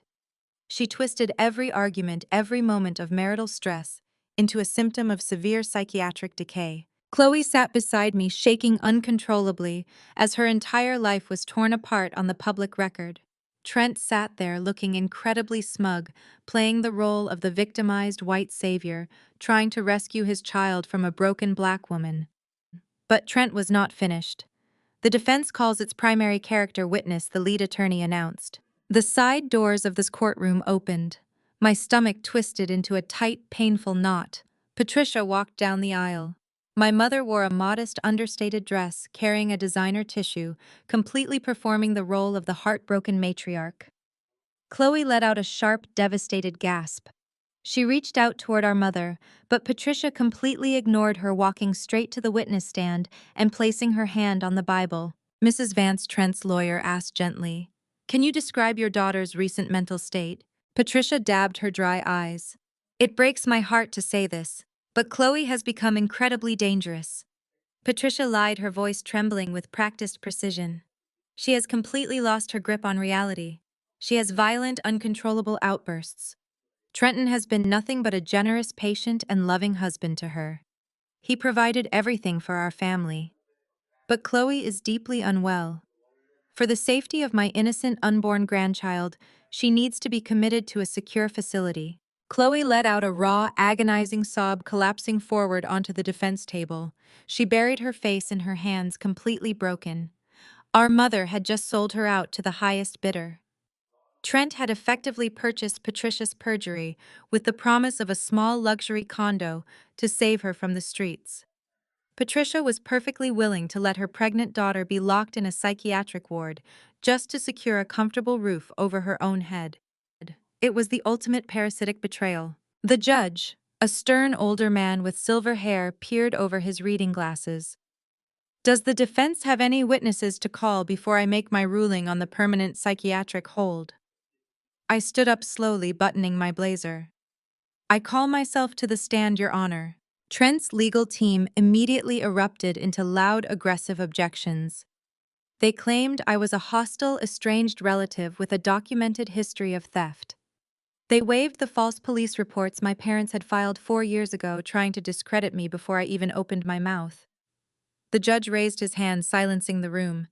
He allowed me to take the stand, warning me that any outbursts would result in immediate contempt of court. I walked to the stand and sat down. I did not look at Patricia, who was hastily making her way back to the gallery. I looked directly at the judge. "Your Honor, I am not here to testify about my sister's mental state." I stated, my voice carrying crystal clear across the silent courtroom. "I am here to submit emergency physical evidence regarding an immediate, verifiable, and lethal threat to the unborn child." I reached into my pocket and pulled out the sleek silver USB drive, placing it firmly on the wooden ledge of the witness stand. Trent's lead attorney slammed her hands on her table. "Objection, Your Honor. This is a blatant violation of standard discovery protocol. The defense cannot introduce unverified digital evidence at the 11th hour of an emergency custody hearing. This is a desperate stalling tactic." "It is an emergency exception," I shot back, staring the lawyer down. "The petitioner, Trenton Vance, poses a severe immediate threat, not just to his wife, but to the entire integrity of this judicial district. This drive contains unassailable proof of systemic judicial blackmail, illicit campaign financing, and offshore bribery orchestrated by the Vance family against sitting members of this very court." Trent leaped out of his chair, his face draining of all color. He realized exactly what silver drive was sitting on the stand. "That is stolen corporate property," Trent screamed, completely losing his calm facade. "She stole that from my private residence. I demand you confiscate it immediately." The judge slammed his gavel down hard, ordering Trent to sit. The mention of judicial blackmail had instantly shifted the entire atmosphere of the courtroom. The judge gestured to his bailiff. "Bring me that drive, Ms. Vance." The bailiff took the silver USB from my hand and walked it up to the high bench. Trent was breathing heavily, gripping the edge of his table. His 6 expensive lawyers suddenly looked incredibly nervous, exchanging panicked whispers. The judge plugged the drive into his secure terminal. He clicked the mouse, opening the highly confidential subfolders. The courtroom was dead silent. We watched the judge's face. First his brow furrowed in confusion, then his eyes widened in sheer absolute horror. The color completely vanished from his weathered face. His hand actually trembled as he scrolled through the high-resolution photographs and the detailed offshore transaction ledgers. He was not just looking at random corruption. I was looking directly at a digital file folder containing explicit blackmail material used against the Chief Justice of his own appellate division. The judge slowly looked up from the glowing monitor. He did not look at Trent's high-powered attorneys. He looked directly at Trent. The air in the room turned to absolute ice. "Mr. Vance," the judge said, his voice dangerously quiet, but echoing with immense lethal authority. "This emergency custody hearing is halted immediately. The petition for a psychiatric hold is permanently denied." "Your Honor, you cannot do this," Trent yelled, panic totally consuming him. "You have to grant me custody." "Sit down," the judge roared, slamming his gavel with deafening force. "I am ordering the immediate confiscation of your passport, Mr. Vance. You are officially deemed a severe flight risk. You are not to leave this city under any circumstances. Bailiffs, lock down this courtroom and contact the Federal Bureau of Investigation right now." The judge slammed his gavel, demanding the courtroom doors be barred until federal agents arrived. Trent stood completely paralyzed as court officers seized his passport and physically restrained him. But the silence in that courtroom was only the calm before a much deadlier storm. Within an hour, the news of the confiscated passport reached Trent's billionaire father. He realized instantly that the blackmail files securing his entire corrupt empire were sitting on a server inside Thorne Holdings. If the federal authorities raided our corporate headquarters and processed that digital evidence, his legacy would burn to the ground. I did not wait for the law to strike. He unleashed a financial nuclear bomb. By the time Elias and I returned to the executive penthouse, the stock market ticker on the wall monitor was flashing a violent red. Trent's father had initiated an aggressive hostile takeover of Thorne Holdings. He leveraged billions in offshore capital, flooding the market to aggressively purchase every available share of Elias Company. His strategy was brutally simple. If he could force a hostile buyout and become the majority owner of Thorne Holdings, he would seize total control of all corporate assets, including our secure servers and my blind trust. He would legally bury the blackmail files and the commercial district deed before the FBI could even obtain a search warrant. Elias stood by the glass window, his jaw clenched tight. "We are bleeding capital, Maya," Elias stated, his voice tight with raw stress. "He is dumping cash at a rate we cannot match. If he crosses the 50% shareholder threshold by Friday morning, we lose everything. The evidence disappears and Trent walks free." I stared at the plunging numbers on the screen. The Vance family always used their massive generational wealth to bully and erase anyone who stood in their way. They assumed we would just roll over and accept defeat. But they underestimated the true value of the land they were trying to steal. I grabbed my briefcase and headed straight for the door. I am not letting that white supremacist billionaire buy his way out of a federal indictment, I declared. We need more capital, Elias. I know exactly where to get it. I drove my sedan deep into the heart of the historic commercial district. I bypassed sleek corporate high-rises and parked outside a bustling community center. Inside, 20 of the most prominent local black business owners were gathered. These were the barbershop owners, the restaurateurs, the independent contractors, and the local investors that my father Marcus had systematically screwed over for 2 entire decades. I had squeezed them for kickbacks and denied them municipal funding just to please the Vance family. I walked to the front of the room and placed my certified 51% deed on the table. They looked at me with deep skepticism. To them, I was still Marcus Vance's daughter. I know my father bled this community dry, I announced, projecting my voice so every person in the room could hear me. He stole from you to build a mansion for himself. But right now, the Vance family is launching a hostile takeover to seize this exact land and bulldoze your livelihoods. I legally own 51% of this district free and clear. It is worth hundreds of millions of dollars. I am offering this unencumbered deed as collateral to secure a massive commercial loan from the largest black-owned bank in the state. I want you to partner with me. We pool our resources, we leverage this land, and we launch a reverse counter buyout. We buy up the Vance Corporation's unsecured debt, and we swallow them whole. The room erupted into heated debate. They had every reason to distrust me, but they also knew the value of the land and the imminent threat of the Vance empire. An older woman who owned a chain of local grocery stores stood up and silenced the room. Your father was a parasite, she said, looking me dead in the eye. But you just put his arrogant son-in-law in handcuffs and saved this neighborhood. You have my money. Within 48 hours, the financial war reached a fever pitch. Both sides were hemorrhaging cash. The market volatility made national headlines. We were locked in a vicious high-stakes stalemate, watching this intense financial war unfold on the evening news. Marcus sat in a rundown motel room completely consumed by bitter resentment. He had lost his mansion, his prestige, and his seat at the elite table. His ego could not handle being irrelevant. Desperate to regain a shred of power, Marcus realized he held one final card. He knew the specific historical banking covenants and the hidden financial vulnerabilities of the very black business owners who had just joined my coalition. He had spent his entire career exploiting those exact weaknesses. Marcus placed a desperate phone call to Trent's father. He offered to sell me out completely. He promised to hand over the financial kill switch that would destroy my coalition and guarantee the hostile takeover succeeded, but only if Trent's father agreed to reinstate Marcus as a partner and buy back his seized mansion. Elias Corporate Security intercepted the communication. I rushed back to Thorne Holdings, arriving just as Marcus managed to bypass the lower lobby security using an old contractor access code. I intercepted him right in the middle of the executive elevator bank. You are a pathetic traitor, Marcus, I shouted, stepping directly into his path. You would rather watch your own community burn than admit you lost. Marcus spun around, his face contorted into a mask of pure, unhinged madness.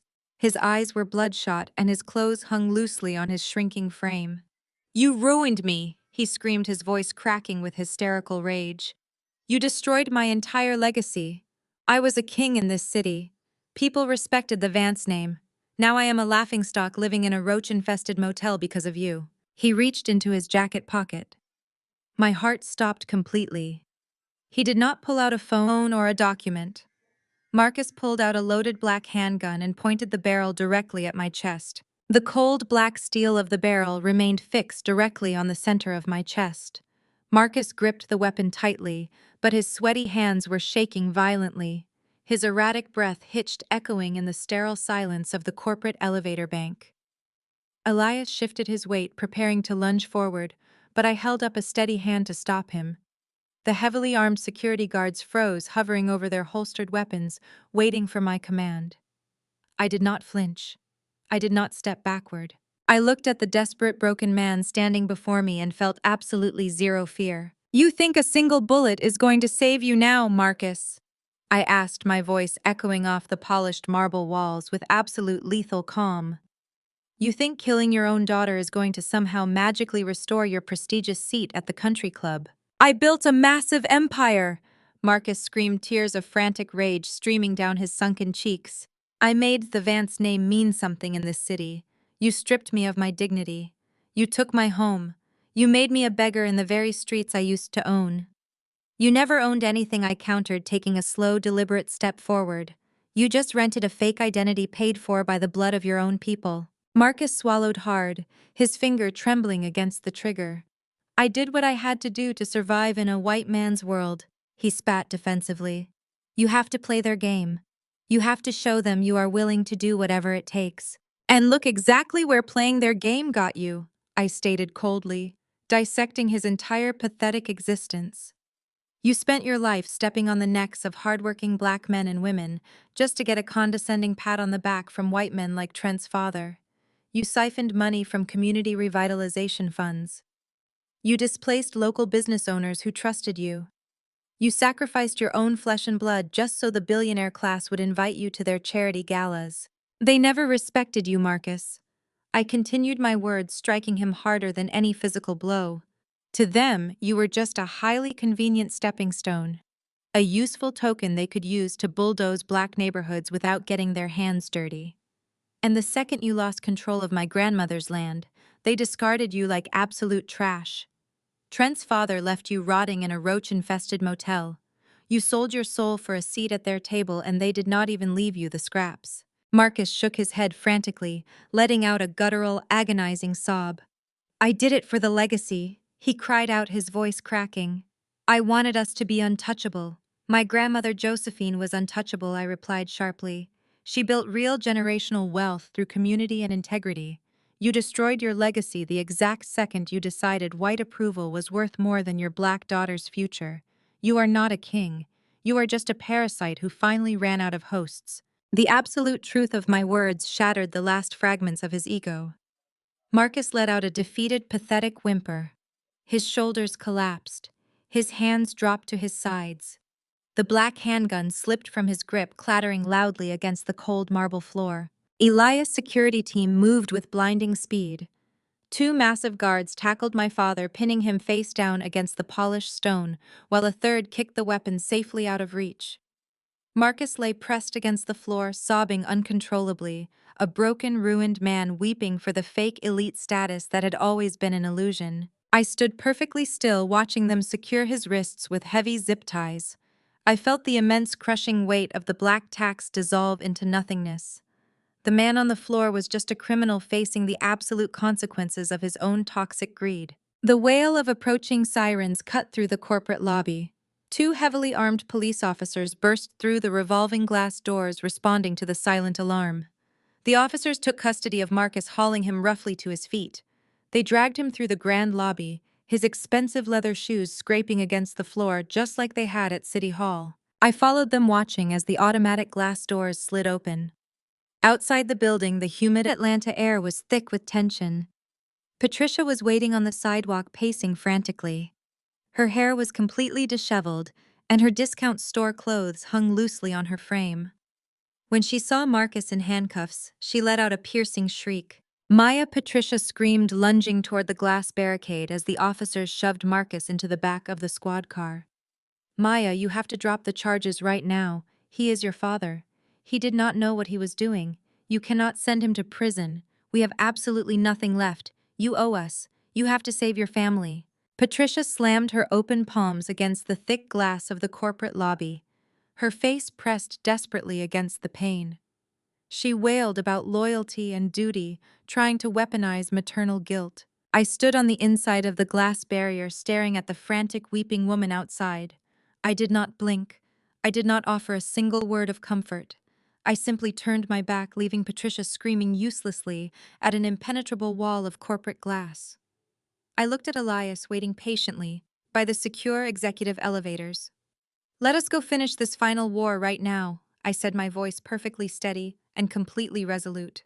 I stepped into the spacious glass elevator alongside Elias, leaving the toxic wreckage of my parents behind me forever. The heavy brass doors slid shut, carrying me upward toward the highest floor of the building. I walked directly into the final high-stakes boardroom meeting, ready to completely annihilate the corrupt billionaire empire that tried to bury me. The crisp digital audio file clicked off, echoing into absolute dead silence across the massive mahogany boardroom table. The recording of William Vance explicitly authorizing the embezzlement of union pensions hung in the cold air like a physical guillotine. I sat perfectly still beside Elias, watching the blood completely drain from the faces of the 12 elite board members. For decades, these wealthy white executives had operated with total impunity, assuming their money shielded them from any real consequences. Now they were staring directly at a massive federal indictment. William Vance gripped the edge of the table, his knuckles turning bone white. He opened his mouth to spin another web of lies, but his own chief financial officer cut him off. The executive stood up, his hands shaking violently as he pointed a finger directly at his boss. "You arrogant fool!" the man shouted, his voice cracking with panic. "You linked the pension fraud directly to our primary corporate accounts. The feds will seize everything we own by midnight. You have completely destroyed us." I slid a heavy legal binder across the polished wood, pushing it right in front of William. "You have exactly one play left, William," I stated, my voice radiating absolute, uncompromising authority. "My coalition of black business owners has already bought up your primary debt. We control the levers now. You will step down as chairman immediately. You will sign over your controlling shares to our coalition and surrender your entire portfolio. If your pen touches this paper right now, Elias and I will handle the federal transition smoothly, sparing your board members from immediate indictment. If you refuse, I hand this unredacted audio file to the Department of Justice, and every single person in this room leaves this building in handcuffs." The board members did not even hesitate. They instantly turned on the man who had made them millions. They screamed at William, demanding he sign the surrender. The powerful billionaire who had terrorized my community for years looked around the room, realizing his empire was completely gone. His hands trembled as he picked up the gold-plated pen. He signed his name, stripping himself of his legacy, his power, and his wealth. I pulled the contract back, sliding it safely into my briefcase. The historic district was finally ours. While William Vance surrendered his corporate crown, his arrogant son was facing a far more brutal reckoning. The FBI had wasted zero time executing the arrest warrants, based on the blackmail and extortion files I provided. Trent was officially indicted on 47 federal counts, including wire fraud, racketeering, and judicial extortion. The federal government moved with devastating speed. They seized his luxury penthouse, his sports cars, and his offshore bank accounts. Trent was stripped of his custom-tailored suits and forced into an orange standard-issue jumpsuit. He sat in a cold concrete holding cell without a single dime to his name. His high-priced corporate lawyers completely abandoned him the second his accounts were frozen, leaving him to rely on a heavily overworked public defender. The golden boy of Atlanta high society was now just another federal inmate facing 20 years behind bars. His pristine white privilege could not save him from the mountain of digital evidence we had handed directly to the prosecutors. 2 days later, the final piece of my vindication took place inside the austere walls of the federal courthouse. I sat in the front row of the gallery, my spine straight, my head held high. Elias sat beside me, a silent pillar of strength. Today was not about securing land or corporate shares. Today was about reclaiming my name. Chloe walked into the courtroom looking entirely different from the arrogant golden child who had mocked me at Thanksgiving. She wore a simple dark dress, her hair pulled back into a messy knot. She looked exhausted, humbled, and terrified. But she had made a binding agreement with me, and she knew I held her only ticket to physical and legal safety. Chloe took the witness stand, placing her hand on the Bible and swearing to tell the whole truth. The federal prosecutor approached the podium. "You are here under an immunity agreement to provide testimony regarding the financial crimes committed by Trenton Vance and your parents." Marcus and Patricia Vance, the prosecutor, began, his voice echoing in the large room. "Can you explain to the court what happened 4 years ago regarding the historic community church fund?" Chloe gripped the edges of the wooden witness stand. She looked down at her hands, then slowly raised her head to look directly at me. Tears welled in her eyes, but I offered her no comforting smile. 4 years ago, my parents, Marcus and Patricia Vance, stole $80,000 from the church revitalization fund. Chloe testified, her voice shaking, but amplifying clearly through the microphone. They did not do it to help the community. They embezzled the money to pay for my extravagant destination wedding and to cover my husband's failing business debts. They needed to maintain their wealthy image at all costs. The gallery erupted into shocked whispers. The prosecutor held up a hand for silence. And what happened when your sister Maya discovered this theft? Chloe swallowed hard, a tear slipping down her cheek. Maya threatened to turn them in. So my parents orchestrated a public lie. They stood in front of the entire congregation and falsely accused Maya of having a gambling addiction. They claimed she stole the money. They framed their own daughter and had her blacklisted from every urban planning firm in the state. And I stood right next to them and let it happen because I wanted my luxury wedding. I let them destroy my sister's life to protect my own selfish comfort. The raw, unvarnished truth, finally spoken on the federal record, washed over me like a cleansing rain. The heavy, suffocating burden of the black tax, the unfair designation of being the family scapegoat, the 4 years of grueling professional exile, it was all officially erased. The judge pounded his gavel, ordering the immediate exoneration of my record and recommending further charges against my parents for criminal fraud and defamation. I walked out of the heavy brass doors of the federal courthouse, stepping into the bright, warm Atlanta sunlight. I was no longer a disgraced outcast. I was a multi-million-dollar CEO, a majority shareholder, and a fully vindicated woman. The air tasted incredibly sweet. As Elias and I walked down the wide concrete steps, a frail, disheveled figure stepped out from the shadows of a large stone pillar. It was Patricia. My mother looked absolutely destitute. Her designer clothes were gone, replaced by a cheap, faded tracksuit. Her hair was unkempt, and her face was gaunt, drawn tight with exhaustion and panic. She shuffled toward me, holding a crumpled piece of paper in her shaking hands. I stopped on the steps, looking down at the woman who had birthed me and then gladly thrown me to the wolves. Maya Patricia rasped, her voice hoarse and broken. She held out the wrinkled paper, revealing it to be a cheap one-way bus ticket. The bank took everything, Maya. The eviction went through this morning. Marcus is facing indictment, and Trent's family completely abandoned us. I have nowhere to go. I have $20 to my name and this bus ticket. Please, Maya, you are rich now. You won. I am your mother. Please tell me you have a place for me to stay. I stared at the crumpled bus ticket, shaking in Patricia's trembling hand. The harsh Atlanta sunlight beat down on the concrete steps of the federal courthouse, highlighting every new line of stress and panic on her gaunt face.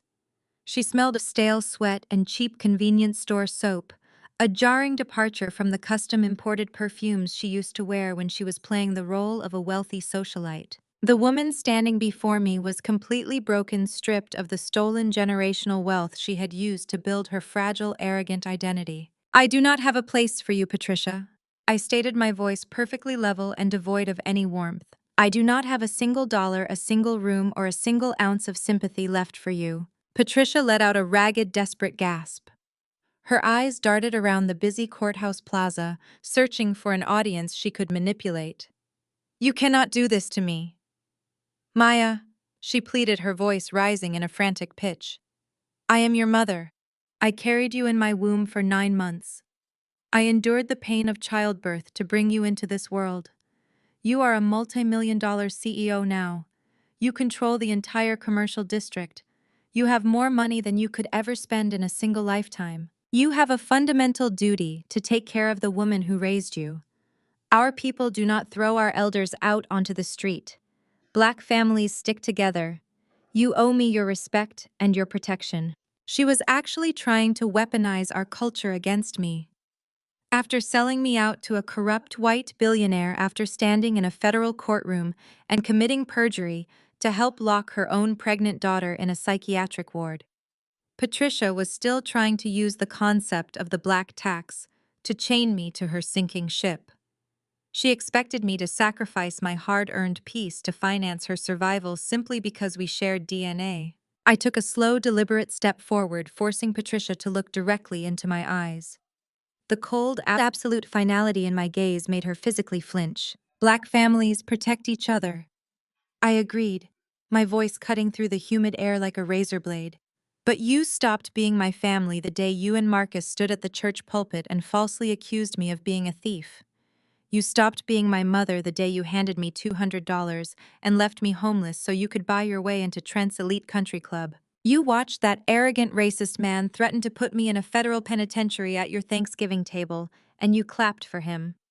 You happily fed your own children to the wolves just to wear designer silk and sip expensive champagne. Patricia shook her head frantically, tears spilling over her eyelashes. I made mistakes, Maya, she sobbed, reaching out to grab the sleeve of my tailored blazer. I was blinded by the money. Marcus forced me to go along with it. I was just trying to secure a future for our family. You have to forgive me. I gave you life. I forcefully swatted her hand away, refusing to let her toxic touch contaminate me for another second. You did not give me life, Patricia, I declared, delivering the absolute final verdict on our relationship. You gave me a debt I did not ask for, and you tried to make me pay for it with my entire future. You stole my identity. You ruined my reputation. You tried to auction off my grandmother's legacy to the highest bidder. You are not a mother looking for forgiveness. You are a parasite looking for a new host because your last one just got indicted by the federal government. Patricia opened her mouth to argue, but the sheer absolute truth of my words completely paralyzed her. The manipulative tears stopped falling. The fake maternal concern vanished from her eyes, leaving behind nothing but hollow, desperate realization. She finally understood that her favorite scapegoat was completely untouchable. Do not ever approach me again, I commanded, turning my back on her. If you ever come near my properties or my office, my corporate security team will have you arrested for trespassing. Have a safe bus ride, Patricia. I walked down the remaining courthouse steps and climbed into the sleek black sedan waiting for me at the curb. I did not look back. As the driver pulled away from the plaza, I watched Patricia shrink in the rearview mirror until she was nothing but a tiny, insignificant speck on the sidewalk. She was entirely alone, trapped in the devastating reality of her own terrible choices. The heavy, suffocating chains of the family trauma were officially broken. I was finally completely free. I instructed the driver to bypass the sleek corporate high-rises of the financial district. I needed to go back to the beginning. I needed to ground myself in the very legacy I had just spent months fighting to protect. We drove deep into the heart of the historic black neighborhood where my grandmother Josephine had built her life. The streets here were different from the sterile perfection of Buckhead. They were vibrant, alive, and pulsing with a deep, resilient history. Local business owners were sweeping their storefronts. Children were playing on the sidewalks, and the scent of Southern cooking filled the warm afternoon air. The sedan pulled up to the curb outside a massive brick building at the corner of the district. The structure had been abandoned for over a decade, its windows boarded up with plywood, and its walls covered in faded graffiti. Marcus had purposefully neglected this building, letting it rot, so he could justify selling the land to Trent's development firm at a massive discount. To the outside world, it looked like a ruined eyesore. To me, it looked like the ultimate blank canvas. I stepped out of the car and walked up the cracked concrete steps. I pushed open the heavy wooden doors, stepping into the cavernous, dusty interior. Sunlight filtered through the gaps in the plywood, illuminating the massive open space. The air smelled of old wood and forgotten memories, but the foundation was incredibly strong. Right in the center of the dusty room stood Elias. He was wearing a sharp-tailored suit completely out of place in the abandoned structure, but he looked perfectly at home. A large drafting table was set up beside him, covered in architectural blueprints and thick manila folders. Elias looked up as I approached, his dark eyes shining with intense pride and absolute respect. He did not ask about the courthouse. He did not ask about Patricia. He knew the war was over and we had emerged completely victorious. Elias picked up a thick stack of documents stamped with the official seal of the Atlanta City Planning Commission. He held them out to me, a brilliant, triumphant smile spreading across his face. I told you the mayor would expedite the paperwork once Trent's family was officially out of the picture, Elias announced, his voice echoing beautifully through the empty hall. The zoning commission unanimously approved every single one of your revisions this morning. There will be no luxury condos. There will be no gentrification. I reached out and took the heavy stack of approved permits. My hands traced the embossed seal of the city. Elias stepped closer, gesturing to the massive empty space surrounding us. This abandoned community center is officially yours, Maya, Elias stated. It is the very first building in your new urban redevelopment project. The contractors are ready to break ground tomorrow morning. We are going to rebuild your grandmother's legacy exactly the way she intended. 6 months passed. Since the day we broke ground on my grandmother Josephine's dream, the brutal Georgia summer had faded into a crisp autumn, and the landscape of my life had completely transformed. The heavy, suffocating presence of my toxic family was entirely gone, replaced by the swift, ruthless hand of federal justice. Trenton Vance, the arrogant billionaire heir who tried to bulldoze our community, was currently sitting in a federal penitentiary, serving a mandatory 10-year sentence. The FBI had dismantled his family's corrupt empire piece by piece, liquidating their offshore accounts and seizing their luxury assets. Trent traded his custom Italian suits for a standard-issue orange jumpsuit, completely stripped of the white privilege he used as a weapon. He lost his corporate titles, his high society friends, and his absolute freedom. My father Marcus fared no better. He was incarcerated in a medium security facility just outside the city limits. The man who spent his entire life desperate for the approval of the white elite was now completely shunned by the very people he tried to impress. Even inside the prison walls, his reputation as a traitor to his own community preceded him. He was totally isolated and outcast, sitting in a tiny concrete cell mourning the fake legacy he destroyed with his own 2 hands. He tried calling me from the prison phone once to beg for commissary money. I declined the collect call and permanently blocked the number without a single split second of hesitation. Patricia faced a different kind of prison. My mother barely avoided a major federal indictment by cooperating fully with prosecutors, but she lost absolutely everything else. The ruthless bank seized her designer wardrobe, her luxury cars, and her pristine Buckhead mansion.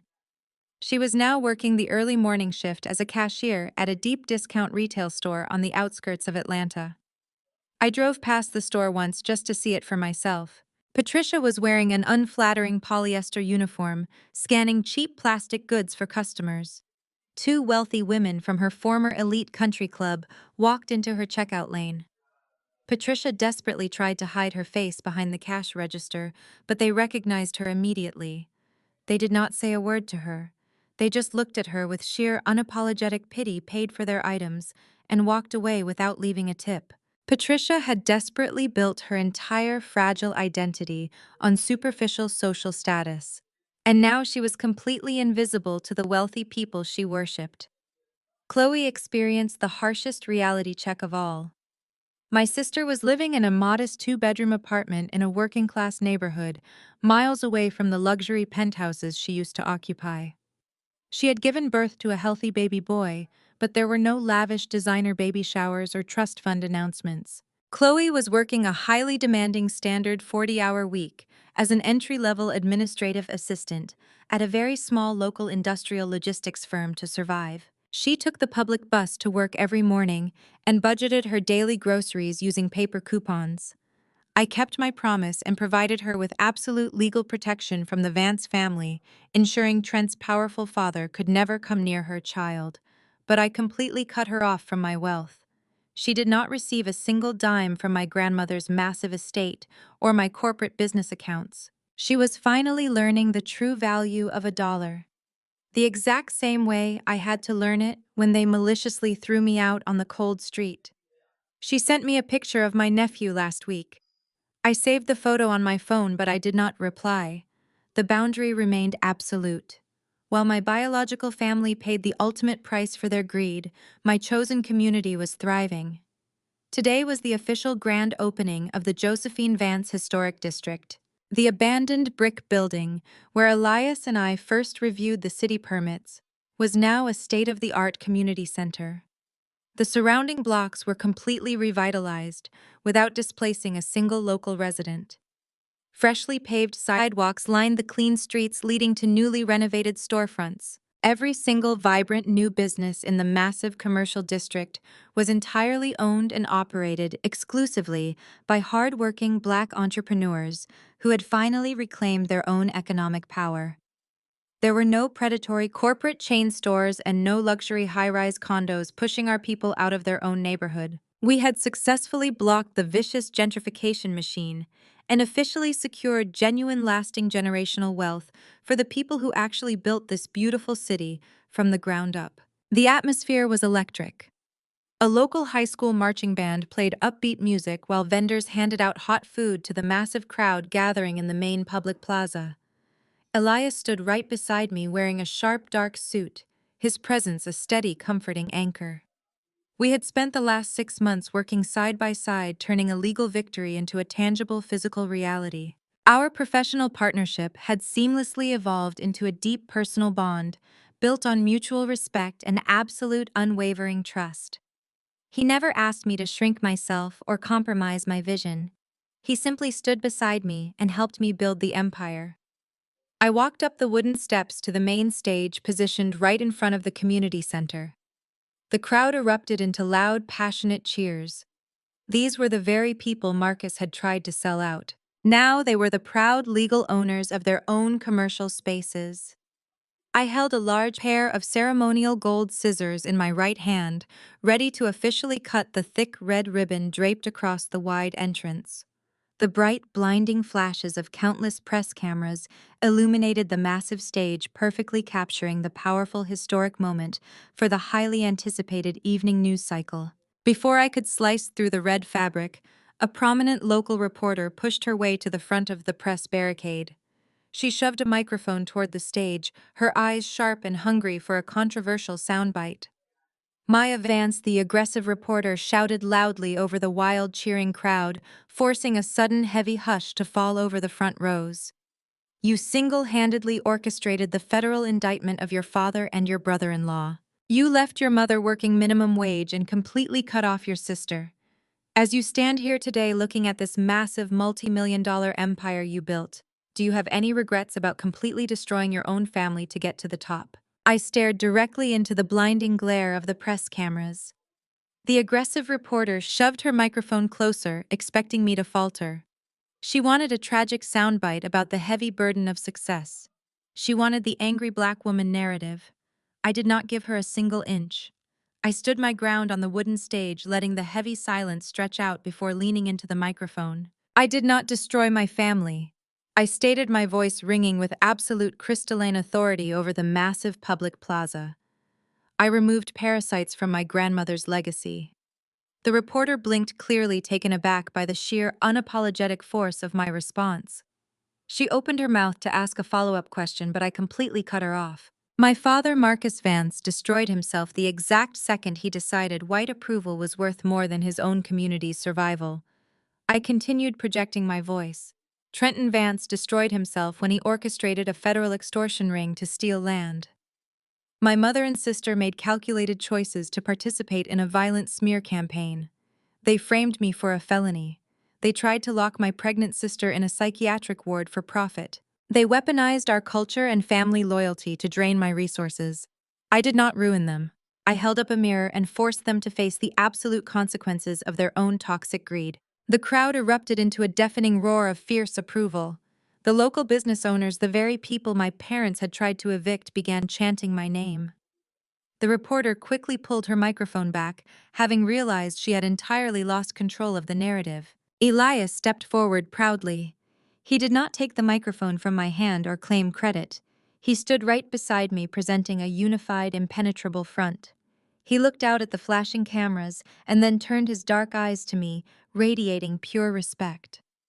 Our partnership was not built on the parasitic extraction I had endured my entire life.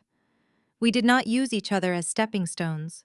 We were two equals who had navigated a brutal corporate war and emerged victorious. We forged a bond rooted in deep mutual trust, shared vision, and unapologetic Black excellence. I raised my left hand and gently touched the vintage gold heirloom locket, resting against my collarbone. The smooth metal was warm against my skin. As my fingers brushed the intricate engraving, a vivid memory from my childhood instantly flooded my mind. I was 10 years old, sitting on the worn porch steps of my grandmother Josephine's house. I was crying because Marcus had canceled his promise to take me to a science fair, choosing instead to take Chloe to a country club luncheon. Josephine walked out onto the porch and fastened this exact golden locket around my neck, wiping my tears with her calloused thumb. Do not ever beg for a seat at a table where they serve you nothing but disrespect. Maya, my grandmother, whispered, her voice fierce and full of love.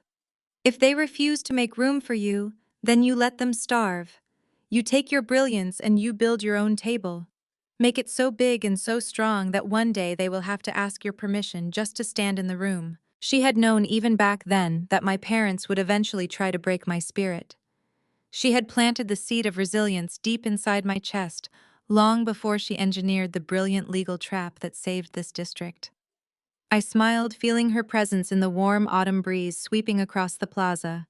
I had finally built the table. The grand opening ceremony concluded with a massive celebration that lasted into the evening. The historic commercial district was completely alive. Elias and I walked down the freshly paved sidewalk side by side. A local Black-owned bakery had a line out the door. An independent bookstore hosted a massive grand opening event.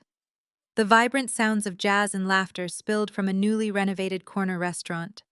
There were no predatory corporate chain stores. There were no luxury high-rise condos casting dark shadows over our heritage.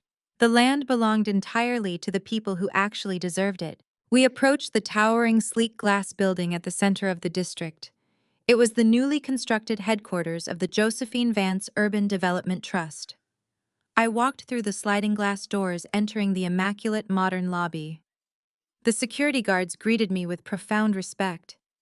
I stepped into the private executive elevator with Elias, and we rode all the way up to the top floor. The heavy mahogany doors slid open, revealing my new corner office. Floor-to-ceiling windows offered a breathtaking panoramic view of the entire city of Atlanta. The sprawling skyline sparkled against the dark evening sky. I walked over to the massive polished glass desk, positioned perfectly in the center of the room. I traced my fingers along the smooth surface. I thought about the desperate woman I was 4 years ago, carrying a trash bag full of clothes after my cruel parents threw me out. I thought about the crushing weight of the black tax, the endless gaslighting, and the terrifying isolation of being the designated family scapegoat. They tried to bury me beneath a mountain of lies. They labeled me a thief, an outcast, and a failure. But they forgot that powerful seeds only grow in the dark. I slowly turned around to face the expansive window, looking down at the thriving economic empire I fought a brutal war to reclaim. I permanently severed the toxic chains of my past and entirely exonerated my name. I secured immense generational wealth that could never be touched by greedy hands. I took a deep breath of the cool air circulating through the pristine office, feeling absolute peace. I was no longer a victim. I was the architect of my own destiny, completely untouchable and entirely free. The profound lesson from this journey is that biology does not ever excuse abuse. When toxic relatives weaponize guilt and manipulation to drain your resources, walking away is never a betrayal. It is absolute personal protection. You do not owe your beautiful future to parasitic people who gladly sacrifice you to elevate their own social status. True wealth comes from setting ironclad boundaries and building your very own table. Have you ever had to cut off toxic family members to protect your peace? Please share your story in the comments below and hit like and subscribe for more powerful videos.